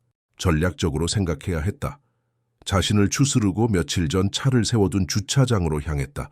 그녀가 시니어 파트너로 있는 법률 사무실로 가는 내내 그녀의 마음은 이론과 계획으로 들끓었다. 그녀가 없는 동안 뭔가 일어났던 것이다. 그녀가 그렇게 조심스럽게 쌓아 올린 카드 집을 무너뜨릴 위협을 하는 무언가가 지혜. 그녀는 핸들을 너무 세게 쥐어 손가락 마디가 하얗게 질릴 정도로 중얼거렸다. 그녀일 수밖에 없어. 그녀의 여동생 강태준 외에 강지우에 대한 그녀의 방법을 의심할 충분한 권한을 가진 유일한 사람. 하지만 왜 지금? 무엇이 변했을까? 사무실에서 그녀는 자신의 방에 틀어박혀 형사 변호사이자 오랜 친구인 박준형에게 전화했다. 지금 당장 와줘, 준형아. 긴급 상황이야. 그가 전화를 받자마자 그녀는 단도직입적으로 말했다. 40분 후 키가 크고 흰머리에 약삭빠른 눈을 가진 박준형은 최서연의 방에서 보호 명령 서류를 검토하고 있었다. 이건 심각해. 서연 씨. 그가 안경을 벗고 지친 눈을 비비며 말했다. 판사는 의료 보고서, 전문 증언, 그리고 실질적인 문서 증거에 기반하여 이 명령을 내렸어. 우리는 대리 뮌하우젠 증후군이라는 심각한 혐의에 대해 이야기하고 있는 거야. 다 거짓말이야. 초에서연은 호화로운 방을 불안하게 왔다 갔다 하며 외쳤다. 강지우는 진짜 문제가 있어. 나는 그녀를 진심으로 걱정하는 유일한 사람이야. 강태준은 항상 부재 중이고 일만 하잖아. 박준형은 잠재적으로 문제가 있는 모든 의뢰인에게 하듯이 분석적인 눈으로 그녀를 관찰했다. 서연 씨, 나에게 절대적으로 솔직해야 해. 정확히 뭘 한 거야? 아연호사는 걷는 것을 멈추고 분노와 절망 사이를 오가는 눈으로 그를 노려보았다. 아무도 심각하게 생각하지 않던 연약한 아이를 보호한 것뿐이야. 의사들은 무능했고 치료를 서두르려고 했어. 나는 그녀의 발목이 제대로 낫지 않고 있다는 것을 분명히 봤어. 네, 여동생의 도장을 사용해서 처방전을 위조했다는 혐의는 어때? 조혜서연은 찰나의 망설임을 보였다. 박준형이 진실을 포착하기에 충분한 시간이었다. 일부 치료를 조정해야 했어. 그래, 지혜는 이 사건의 복잡성을 이해하지 못해. 아무도 이해하지 못해. 그녀의 목소리가 위험하게 높아지기 시작했다. 그 아이는 특별한 보살핌이 필요해. 내가 필요해. 강태준은 그 빌어먹을 회사 때문에 항상 바빠서 아이에게 필요한 관심을 주지 못했어. 박준형은 점점 더 걱정스러운 눈으로 그녀를 바라보았다. 30년간의 형사 변호사 경력에서 그는 현실 인식이 위험할 정도로 왜곡된 사람의 징후를 알아봤다. 서연 씨, 아마도 뭔가 다른 일이 벌어지고 있다는 가능성을 고려해야 할 것 같아. 법적 변호뿐만 아니라 내가 정신과 치료가 필요하다고 감히 말하지 마. 그녀는 테이블을 치며 말을 잘랐다. 에세, 내세. 나는 미치지 않았어. 그 가정부가 강태준을 조종했어. 그녀는 내 자리를 원해. 물 보듯 뻔해. 박준형은 한숨을 쉬었다. 상황은 처음 생각했던 것보다 더 복잡했다. 예비 심리를 위해 내 변호를 준비할 거야. 그가 마침내 말했다. 하지만 내 지시를 엄격하게 따르겠다고 약속해야 해. 첫째, 강태준이나 강지우와 어떤 접촉도 시도하지 마. 둘째, 저택에 접근하지 마. 셋째, 이 사건에 대해 누구에게도, 특히 언론에 이야기하지 마. 최서연은 뻣뻣하게 고개를 끄덕였지만 그녀의 눈은 박준형을 걱정시키는 내면의 폭풍을 드러냈다. 사무실을 나서면서 변호사는 오랜 친구이자 복잡한 사건에서 가끔 자문을 구하는 정신과 의사 전구진에게 조용히 전화했다. 우진아? 박준형이야. 대리 뮌하우젠 증후군과 관련될 수 있는 사건에 대해 긴급 상담이 필요해. 응, 상황이 불안정할 수 있다고 생각해. 한편 판교 강태준 저택에서는 이수진이 약속대로 도착했다. 그녀는 강태준과 강지우가 뒤뜰 베란다에서 아이 아빠의 세심한 시선 아래 부드러운 잔디밭에서 걷기 연습을 하는 것을 보았다. 벌써 훨씬 나아졌네, 공주님. 이수진은 짧은 시간에 아이의 발전에 진심으로 감탄하며 외쳤다. 이수진 씨, 강지우는 아직 불안한 발걸음이었지만 분명히 뛰어가서 가정부를 안았다. 박선우 의사 선생님이 곧 다시 줄넘기를 할 수 있을 거라고 했어요. 그리고 그게 사실이야. 강태준은 미소를 지으며 다가와 확인했다. 물리치료사가 내일 첫 세션을 위해 올 거야. 예후는 아주 좋아. 정말 멋지네요. 이수진은 강지우의 변화를 보며 엄청난 안도감을 느꼈다. 창백하고 생기 없던 아이는 활기차고 생명력 넘치는 소녀로 변해갔다. 집행관들이 이미 최서연에게 통지했습니다. 강태준은 강지우가 수십 년간 저택에서 일해온 나이든 요리사. 박말순 여사님에게 자신의 발전을 보여주기 위해 떨어져 있을 때 낮은 목소리로 알렸다. 김영수 변호사가 확인을 받았습니다. 그녀는 집에 접근할 수 없습니다. 그녀가 어떻게 반응할 거라고 생각하세요? 초에서연을 한다면 쉽게 받아들이지 않을 겁니다. 그녀가 가진 모든 무기로 싸울 겁니다. 강태준은 걱정스럽게 머리를 쓸어 넘겼다. 그리고 그녀는 많은 무기를 가지고 있습니다. 법조계 인맥, 영향력 있는 친구들, 흠잡을 데 없는 평판. 하지만 우리에게는 진실과 구체적인 증거가 있습니다. 이수진이 상기시켰다. 네, 있습니다. 강태준은 그녀의 손을 부드럽게 잡으며 동의했다. 당신 덕분입니다. 짧지만 의미심장한 그 접촉에 이수진은 살짝 붉어졌다. 그녀는 그들 사이의 사회적 차이를 기억하며 조용히 손을 뺐다. 일을 시작해야겠어요. 그녀는 전문적인 관계를 유지하려 노력하며 말했다. 집에 대청소가 필요하네요, 부터 이수진 씨. 그녀가 이미 멀어지고 있을 때 강태준이 불렀다. 제 제안에 대해 생각해 보셨습니까? 당신과 김민준이 별채로 이사하는 것에 대해요? 아직 고려 중입니다, 사장님. 중요한 결정입니다. 물론입니다. 필요한 만큼 시간을 가지세요. 그는 부드럽게 웃었다. 그리고 제발 사장님이라고 부르는 것을 멈춰주세요. 우리가 겪은 모든 일 후에 우리는 태준과 수진이 될 수 있지 않을까요? 그녀는 수줍게 고개를 끄덕인 후 자신의 업무를 위해 물러났다. 다음 몇 시간은 저택이 오랫동안 알지 못했던 평온함 속에서 흘러갔다. 새엄마가 부과한 제약에서 해방된 강지우는 새로운 자유로 집을 탐험했고 이수진과 박말순 여사님과 활기차게 대화했으며 심지어 부엌에서 간단한 일들을 돕기도 했다. 최서연이 항상 맹렬히 금지했던 활동이었다. 늦은 오후 이수진이 청소 도구를 정리하고 있을 때 그녀의 전화가 울렸다. 김민준이었다. 엄마, 우리 아파트 주변에 이상한 여자가 서성이고 있어. 그는 긴장된 목소리로 알렸다. 김순자 여사님한테 엄마에 대해 물어봤어. 아주 우아하고 금발머리에 긴장한 것 같았어. 이수진은 등골이 오싹했다. 민준아, 모든 문과 창문을 잠가. 아무에게도 열어주지 마, 알았니? 지금 당장 김영수 변호사님한테 전화할게. 전화를 끊자마자 그녀는 강태준을 찾아 사무실로 달려가 상황을 보고했다. 그녀가 당신을 찾고 있습니다. 강태준이 심각하게 결론지었다. 최서연이 우리에게 불리하게 사용할 만한 것을 찾으려 하고 있습니다. 제 아들이 혼자 집에 있어요. 가봐야 해요. 혼자 가지 마세요. 제가 함께 가겠습니다. 강태준은 차 키를 들고 결정했다.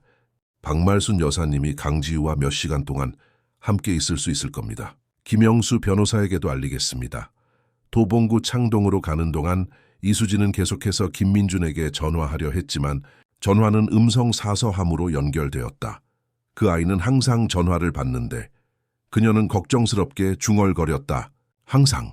강태준은 집중해서 운전했고 가끔 이수진에게 걱정스러운 눈빛을 보냈다. 30분 남짓 만에 그녀가 살던 소박한 건물에 도착했다. 김순자 여사님이 현관에 서 있었고 눈에 띄게 불안해 보였다. 이수진 씨. 세상에! 그녀가 외쳤다. 그 여자는 미쳤어요. 소리를 지르기 시작했어요.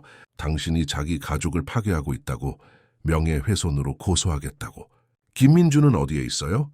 이수진은 가슴이 쿵쾅거리는 채로 물었다.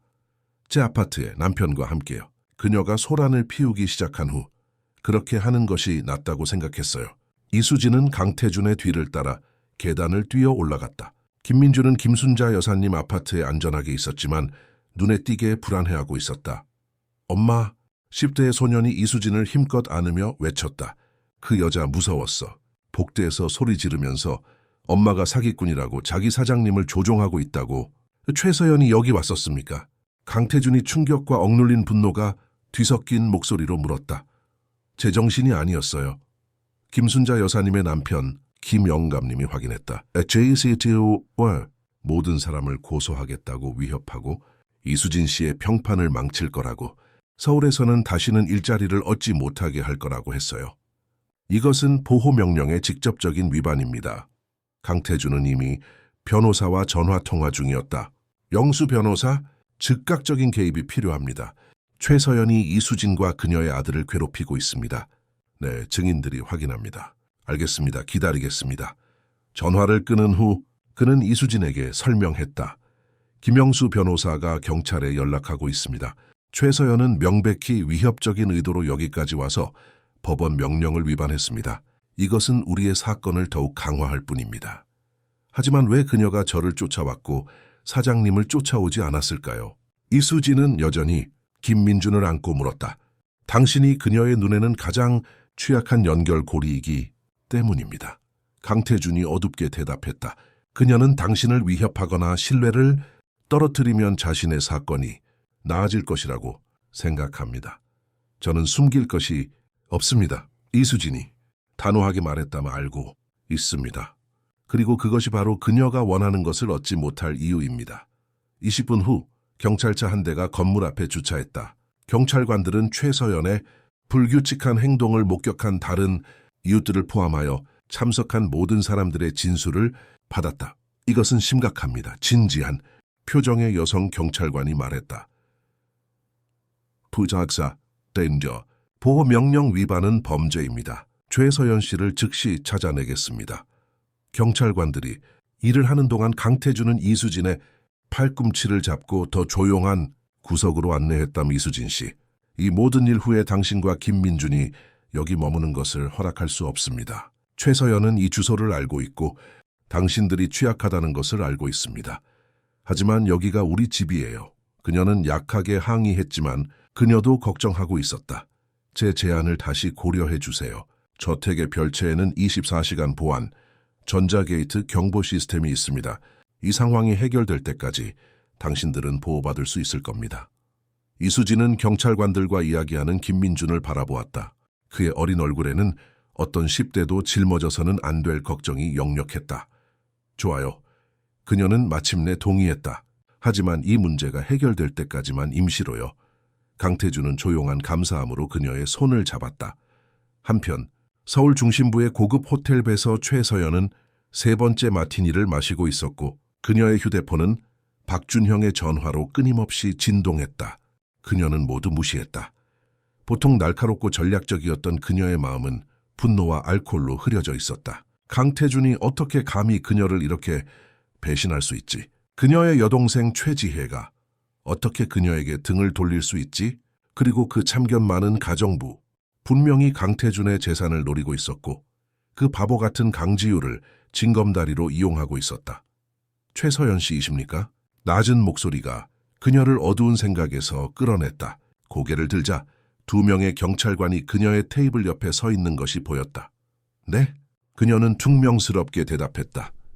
선생님은 보호명령 위반과 이수진 씨와 그녀의 미성년 아들에 대한 위협 혐의로 체포됩니다. 저항 없이 우리와 동행해 주십시오. 최서연은 웃었다. 거칠고 유머 없는 소리였다. 당신들이 내가 누구인지 알아?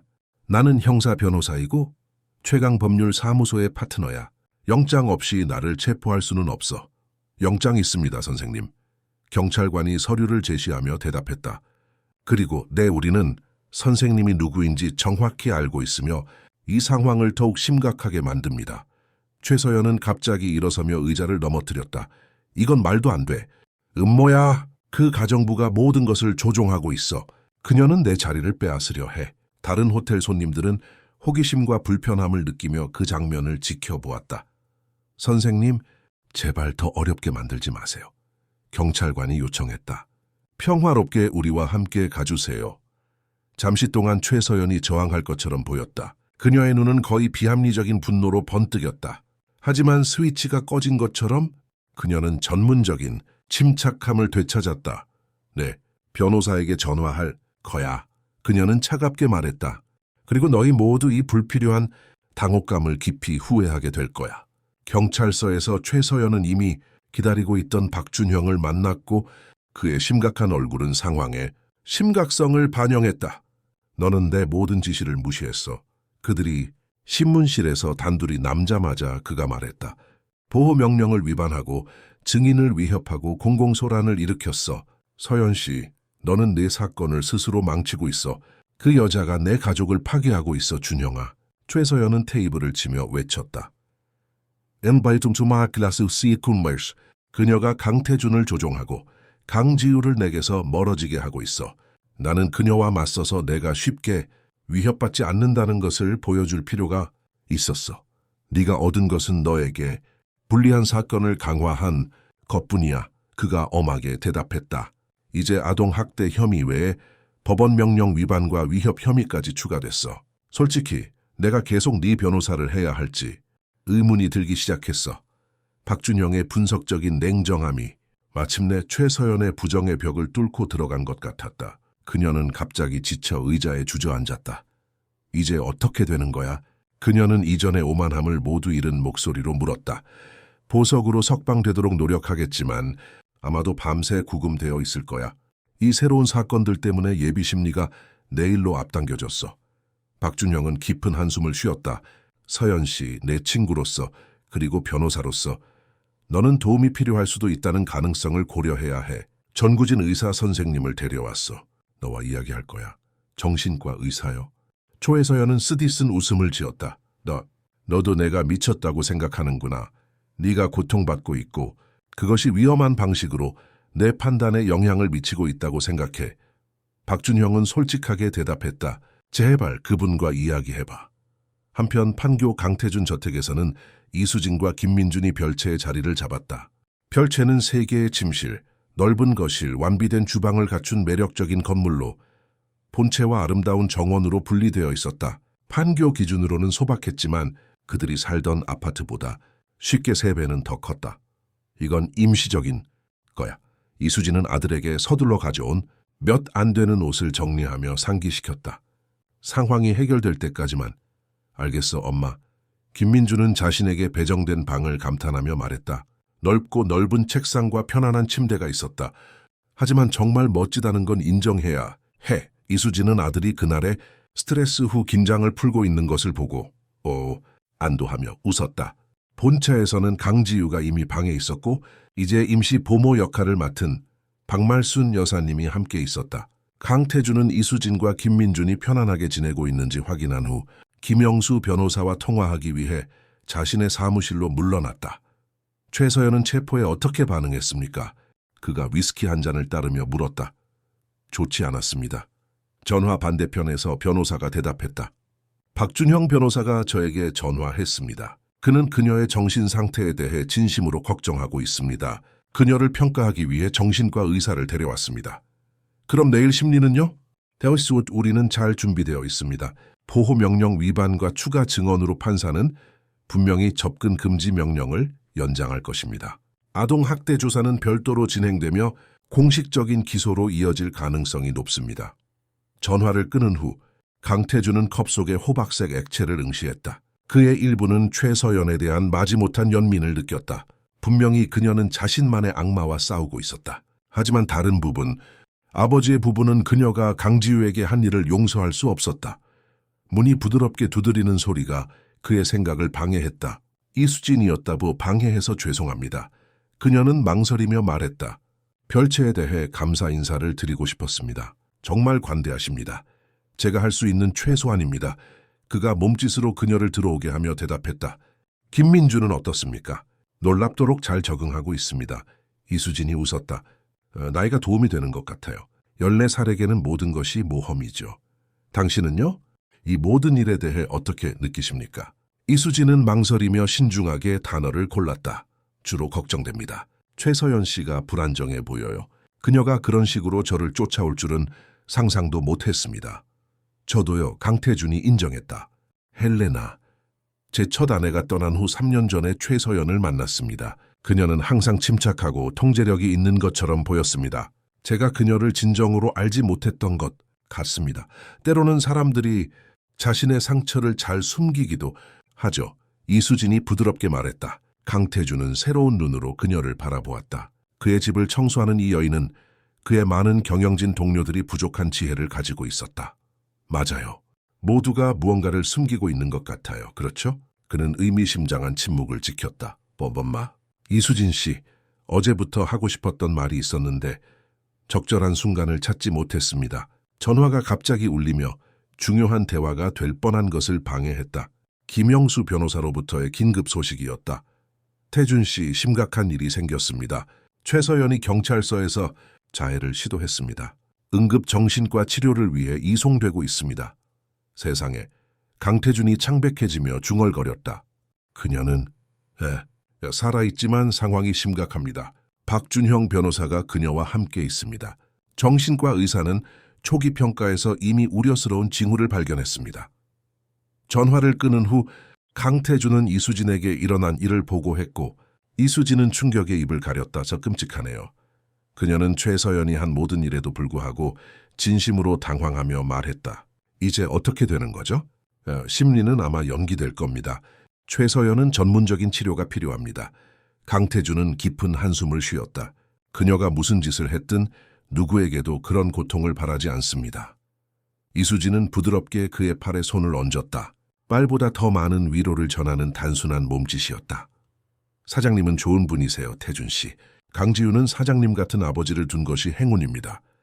그들의 시선이 마주쳤고 그들 사이에 이해의 흐름이 흘렀다. 잠시 동안 세상은 느려지는 듯했고 그들을 갈라놓았던 사회적 거리와 특별한 상황은 일시적으로 유보되었다. 하지만 그 순간은 복도에서 맨발로 걷는 작은 발소리에 의해 방해되었다. 유니콘 잠옷을 입은 강지우가 문에 나타났다. 아빠, 이수진 씨? 잠이 안 와요. 무슨 일이야, 공주님? 강태준은 즉시 딸에게 주의를 돌렸다. 나쁜 꿈을 꿨어요. 최 이모가 제 목발을 가져가는데 제 발이 저를 지탱할 수 없었어요. 강태준과 이수진은 걱정스러운 눈빛을 교환했다. 최서연이 가한 심리적 트라우마는 어떤 신체적 부상보다 더 오래 지속되는 상처를 남길 것이 분명했다. 그냥 꿈이었어, 아가. 이수진은 소녀의 눈높이에 맞춰 몸을 숙이며 안심시켰다. 내 발은 매일 강해지고 있어. 곧 달리고 뛰고 춤추고 네가 원하는 모든 것을 할 수 있을 거야. 약속해요? 강지우는 큰 눈으로 안심을 찾으며 물었다. 뭐 약속할게. 이수진은 작은 아이의 포옹을 받기 위해 팔을 벌렸다. 그래서 강태준은 가슴이 벅찬 채로 그 장면을 지켜보았다. 그의 삶이 혼란스러워진 가운데 두 가지 분명한 진실이 선명하게 떠올랐다. 그의 딸은 마침내 필요한 보살핌을 받고 있었고 이수진은 단순한 가정부 그 이상이었다. 그녀는 표류하던 그의 가족을 현실에 정박시키는 닻이었다. 6개월 후 강원도 양양해변은 3월의 태양 아래 빛나고 있었고 황금빛 모래는 깊고 푸른 바다와 대조를 이루었다. 여름은 여전히 따뜻한 낮과 쾌적한 밤으로 작별을 구하고 있었고 가족 휴가의 완벽한 날씨였다. 강태준의 해변 별장, 넓은 베란다에서 이수진은 아이들이 모래 위에서 노는 것을 지켜보고 있었다. 이제 갓 8살이 된 강지우는 바다 괴물 흉내를 내는 김민준을 자유롭게 쫓아다니고 있었다. 그들의 맑은 웃음소리가 바닷바람에 실려 베란다까지 들려왔고 이수진은 순수한 행복감에 미소를 감출 수 없었다. 지금의 강지우를 본다면 활기차고 민첩하며 생명력 넘치는 아이를 본다면 1년도 차에 되지 않아 목발 없이는 거의 걷지도 못했다는 것을 상상조차 하지 못할 것이다. 절뚝거리는 마지막 흔적은 완전히 사라졌고 정형외과 의사 박선우 의사에 따르면 그녀는 어떤 영구적인 신체적 후유증도 남기지 않을 것이라고 했다. 덜 눈에 띄는 감정적 상처들도 주간 치료의 도움으로 점차 치유되고 있었다. 무슨 생각에 잠겨 계십니까? 강태준이 따뜻한 커피 2잔을 들고 다가왔다. 이수진은 커피를 받아들고 나무 벤치에 몸을 기댔고 강태준은 그녀 옆에 앉았다. 강지우가 얼마나 달라졌는지 보고 있었어요. 그녀는 따뜻한 커피를 살짝 불며 말했다. 처음 그녀를 봤을 때 그렇게 연약하고 슬펐는데 지금 그녀를 보세요. 강태준은 그녀의 시선을 따라갔고 그의 얼굴에는 자부심과 감사함이 뒤섞여 빛났다. 모두 당신 덕분입니다. 저 혼자 때문이 아니었어요. 이수진이 부드럽게 정정했다. 함께 노력한 결과였죠. 당신, 저 김민준 의사 선생님들, 최지혜 의사 선생님, 하지만 모든 사람이 진실로 받아들이던 것을 의심할 용기를 낸 것은 당신으로부터 시작되었습니다. 강태준은 그녀의 다른 손을 잡으며 강조했다. 그리고 이제 우리를 보세요. 그 끔찍한 상황이 우리를 여기까지 데려올 줄 누가 알았겠습니까? 서울 마포구에서의 첫 공식 데이트였던 이탈리아 레스토랑에서의 저녁 식사 이후 6개월은 꿈처럼 흘러갔다. 강태준은 이수진의 속도를 존중하며 천천히 나아가겠다는 약속을 지켰다. 가벼운 만남은 더 친밀한 순간으로 발전했고 아이들이 잠든 밤에는 깊은 대화가 오갔으며 세부 사항에 대한 관심을 보여주는 작은 놀라움들이 있었다. 3개월 전 강태준은 그녀가 여전히 유지하고 있던 도봉구 창동 아파트를 방문하여 그녀를 놀라게 했다. 그녀는 비록 저택의 별채에서 거의 모든 시간을 보냈지만 말이다. 당신이 김민준을 키우고 당신의 삶을 건설했던 곳을 보고 싶었습니다. 그가 설명했다. 그 몸짓, 억만장자 사업가가 그녀의 작은 아파트의 낡은 소파에 편안하게 앉아 벗겨진 벽에 걸린 아기 김민준의 사진들을 진심으로 감상하고 그 소박한 장소의 이야기를 흥미롭게 듣는 그 순간 이수진은 자신이 돌이킬 수 없을 정도로 사랑에 빠졌다는 것을 깨달았다. 강태준 CEO가 아니라 단순한 것에서 가치를 보고 그녀의 뿌리를 존중하며 그녀의 이야기가 그녀 자신을 이루는 중요한 부분임을 이해하는 남자에게 말이다. 무슨 생각을 하십니까? 그가 이제 그녀의 사색적인 침묵을 알아차리고 물었다. 모든 것이 어떻게 변했는지 우리 모두에게. 이수진은 그의 손을 살짝 잡았다. 김민준은 몰라볼 정도로 변했어요. 새 학교에 다니기 시작한 이후로 성적이 너무 많이 올랐어요. 그리고 그가 항상 가지고 있던 그 수줍음은요, 완전히 극복했어요. 어제 저에게 학급 대표에 출마할 생각이라고 말했어요. 그는 그 이상을 할 잠재력이 있습니다. 강태준이 동의했다. 교장 선생님이 저에게 그가 반에서 가장 유망한 학생 중 한 명이라고 말씀하셨습니다. 젖은 발소리가 대화를 방해했다. 김민준과 강지우는 해변에서 베란다로 이어지는 계단을 뛰어 올라왔고 얼굴은 달리기 때문에 상기되어 있었고 머리카락은 젖어 이마에 달라붙어 있었다. 엄마, 태준 씨, 바다 거북을 봤어요. 김민준이 흥분해서 알렸다. 그는 점차 강태준을 이름으로 부르기 시작했지만 여전히 세대 차이를 나타내는 존경심을 담고 있었다. 엄청 컸어요. 강지우가 팔을 벌려 아마도 과장된 동물의 크기를 보여주며 덧붙였다. 어부 아저씨가 이맘때쯤 산란하러 온대요. 아, 정말 멋지구나. 이수진이 대답했다. 이 지역 거북이에 대한 정보를 더 찾아볼까? 민준이가 말했던 그 과학 프로젝트의 좋은 주제가 될 수 있을 거야. 좋은 생각이에요. 태블릿으로 찾아볼게요. 지식에 항상 목말라 하는 10대 소년이 동의했다. 지유야, 같이 찾아보자. 아이들은 집 안으로 사라졌고 이수진은 젖은 모래 흔적을 못 본 척했다. 그녀는 작은 지저분함에 대해 긴장을 풀고 순수한 기쁨의 순간들이 흠잡을 데 없는 바닥보다 더 가치 있다는 것을 깨달았다. 이제 거의 남매 같군요. 강태준이 부드러운 미소를 지으며 말했다. 민준이는 항상 형제나 자매를 원했어요. 이수진이 대답했다. 그리고 강지우는 자신을 평범한 아이처럼 대해줄 사람이 필요했어요. 연약한 도자기 인형이 아니라요. 강태준의 얼굴에 잠시 그림자가 드리워졌다. 그가 학대를 더 일찍 알아차리지 못한 죄책감이었다. 이수진은 말없이 이해한다는 듯이 그의 손을 자신의 손으로 덮었다. 가족에 대해 말하자면 강태준이 갑자기 긴장한 듯 보이며 말했다. 일단 오랫동안 묻고 싶었던 것이 있습니다. 이수진의 심장이 빠르게 뛰었다. 지난 며칠 동안 강태준은 이상할 정도로 비밀스러웠고 속삭이는 전화를 걸고 김민준과 은밀한 눈빛을 교환했다. 뭔가 계획되고 있다는 것을 의심했지만 압박하고 싶지 않았다. 아마도 가장 전통적인 순간도 가장 정교한 배경도 아닐 것입니다. 그가 일어서서 그녀 앞에 무릎을 꿇으며 계속 말했다. 하지만 우리가 가진 것이 전통적인 방식으로 시작되지 않았다는 것을 깨달았으니 이제 관습을 따를 필요가 있을까요? 강태준이 주머니에서 작은 네이비색 벨벳 상자를 꺼내자 이수진은 손으로 입을 가렸다. 이수진 씨.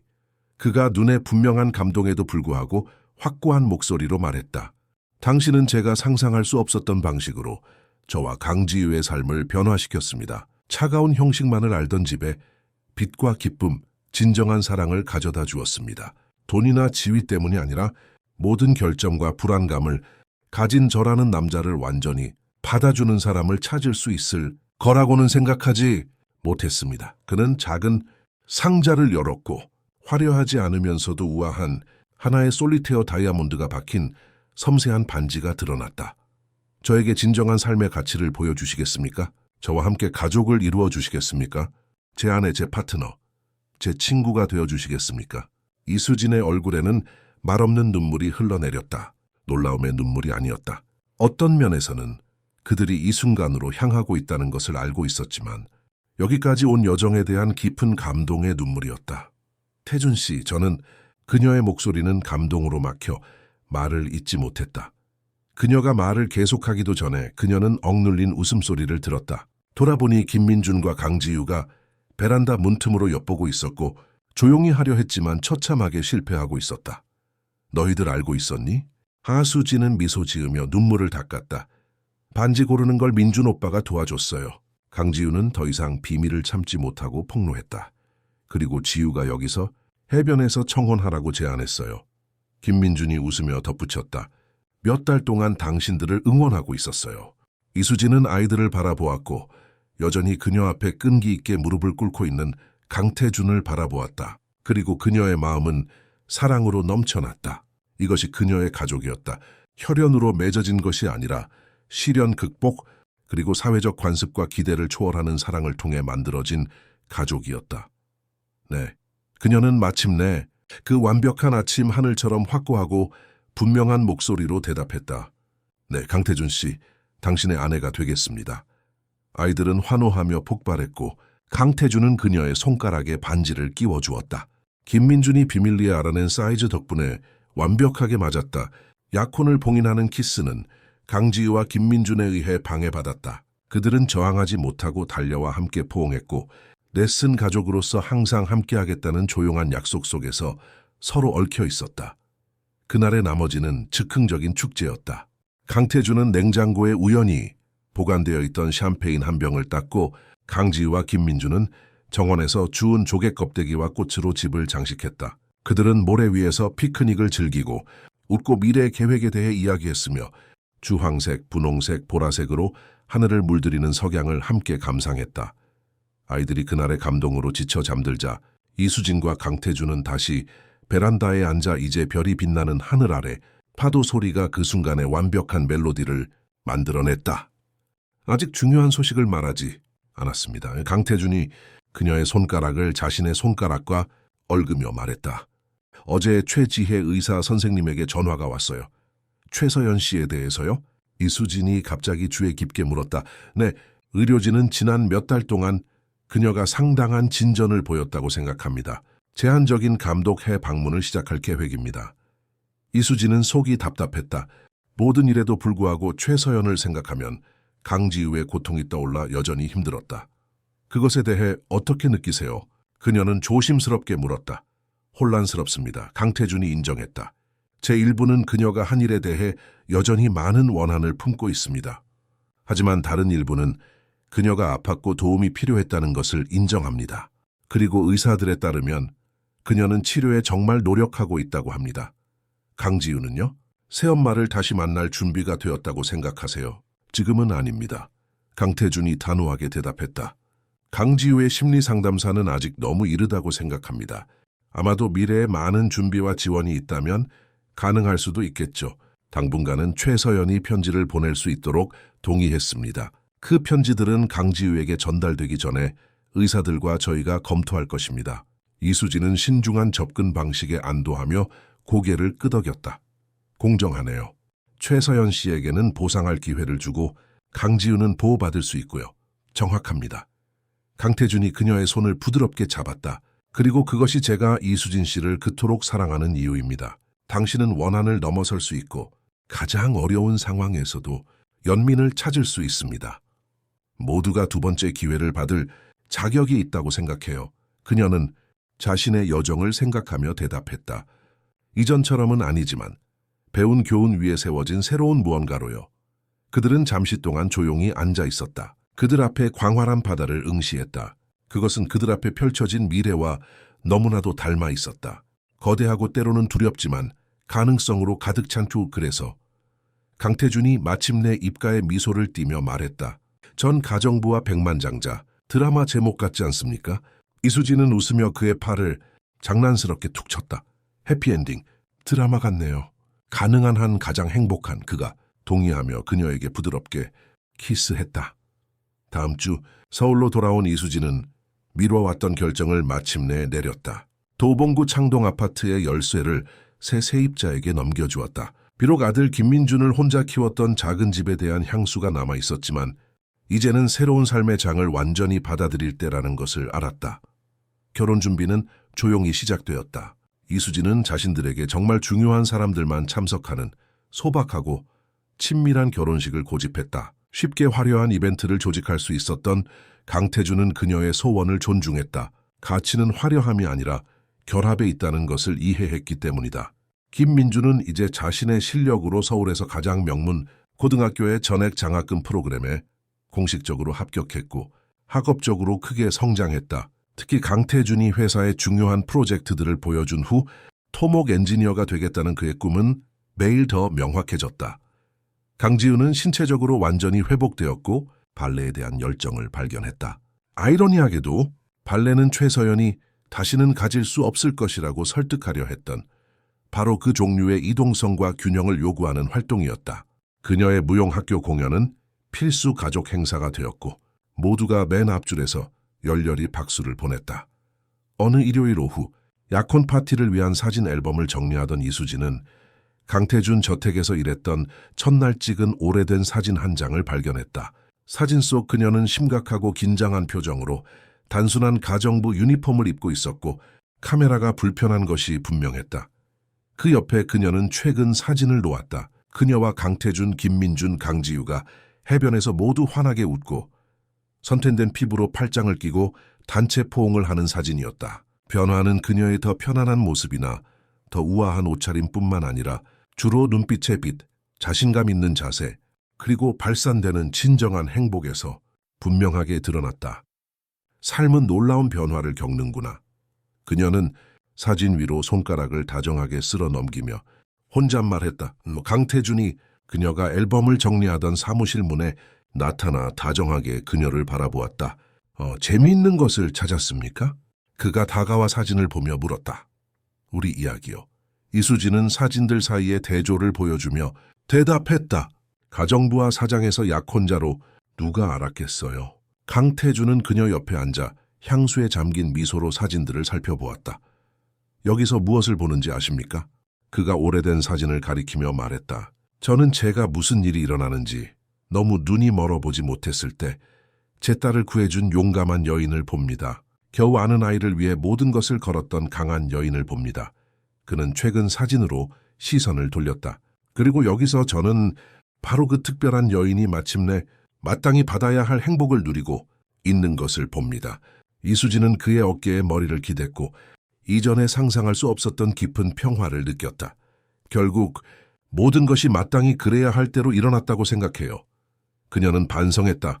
가장 쉬운 길은 아니었지만 아마도 가장 의미 있는 길이었을 거예요. 물론입니다. 강태준이 동의하며 그녀의 이마에 부드럽게 키스했다. 그리고 우리의 길은 이제 막 시작되었습니다. 밖에서는 이제 진정으로 집이 된 저택의 정원에서 김민준이 강지우에게 배드민턴을 가르치고 있었고 그들의 웃음소리가 화창한 오후 공기를 가득 채웠다. 사무실 안에서는 사진 속 추억을 안고 서로를 아는 이수진과 강태준이 함께 만들어갈 미래를 바라보았다. 사회적 계급이나 타인의 기대가 아니라 처음부터 그들을 하나로 묶었던 사랑과 존경, 용기에 흔들림 없는 토대 위에 세워진 미래를. 이야기 끝. 사랑하는 청취자 여러분, 이수진과 강태준의 이야기가 여러분의 마음에 감동을 주었기를 바랍니다. 이 감동적인 여정을 계속하기 위해 저희는 똑같이 매혹적인 이야기들로 특별한 플레이리스트를 준비했습니다. 여기 왼쪽을 클릭하시면 찾으실 수 있습니다. 이 이야기가 마음에 드셨다면 저희 채널을 구독하고 비디오에 좋아요를 눌러주시는 것을 잊지 마세요. 매일 저희는 삶과 인간관계의 복잡성을 탐구하는 독특한 이야기들을 들려드립니다. 저희의 다음 콘텐츠를 놓치지 마세요. 여러분의 댓글을 읽고 이 결말에 대해 어떻게 생각하시는지 알려주시면 감사하겠습니다.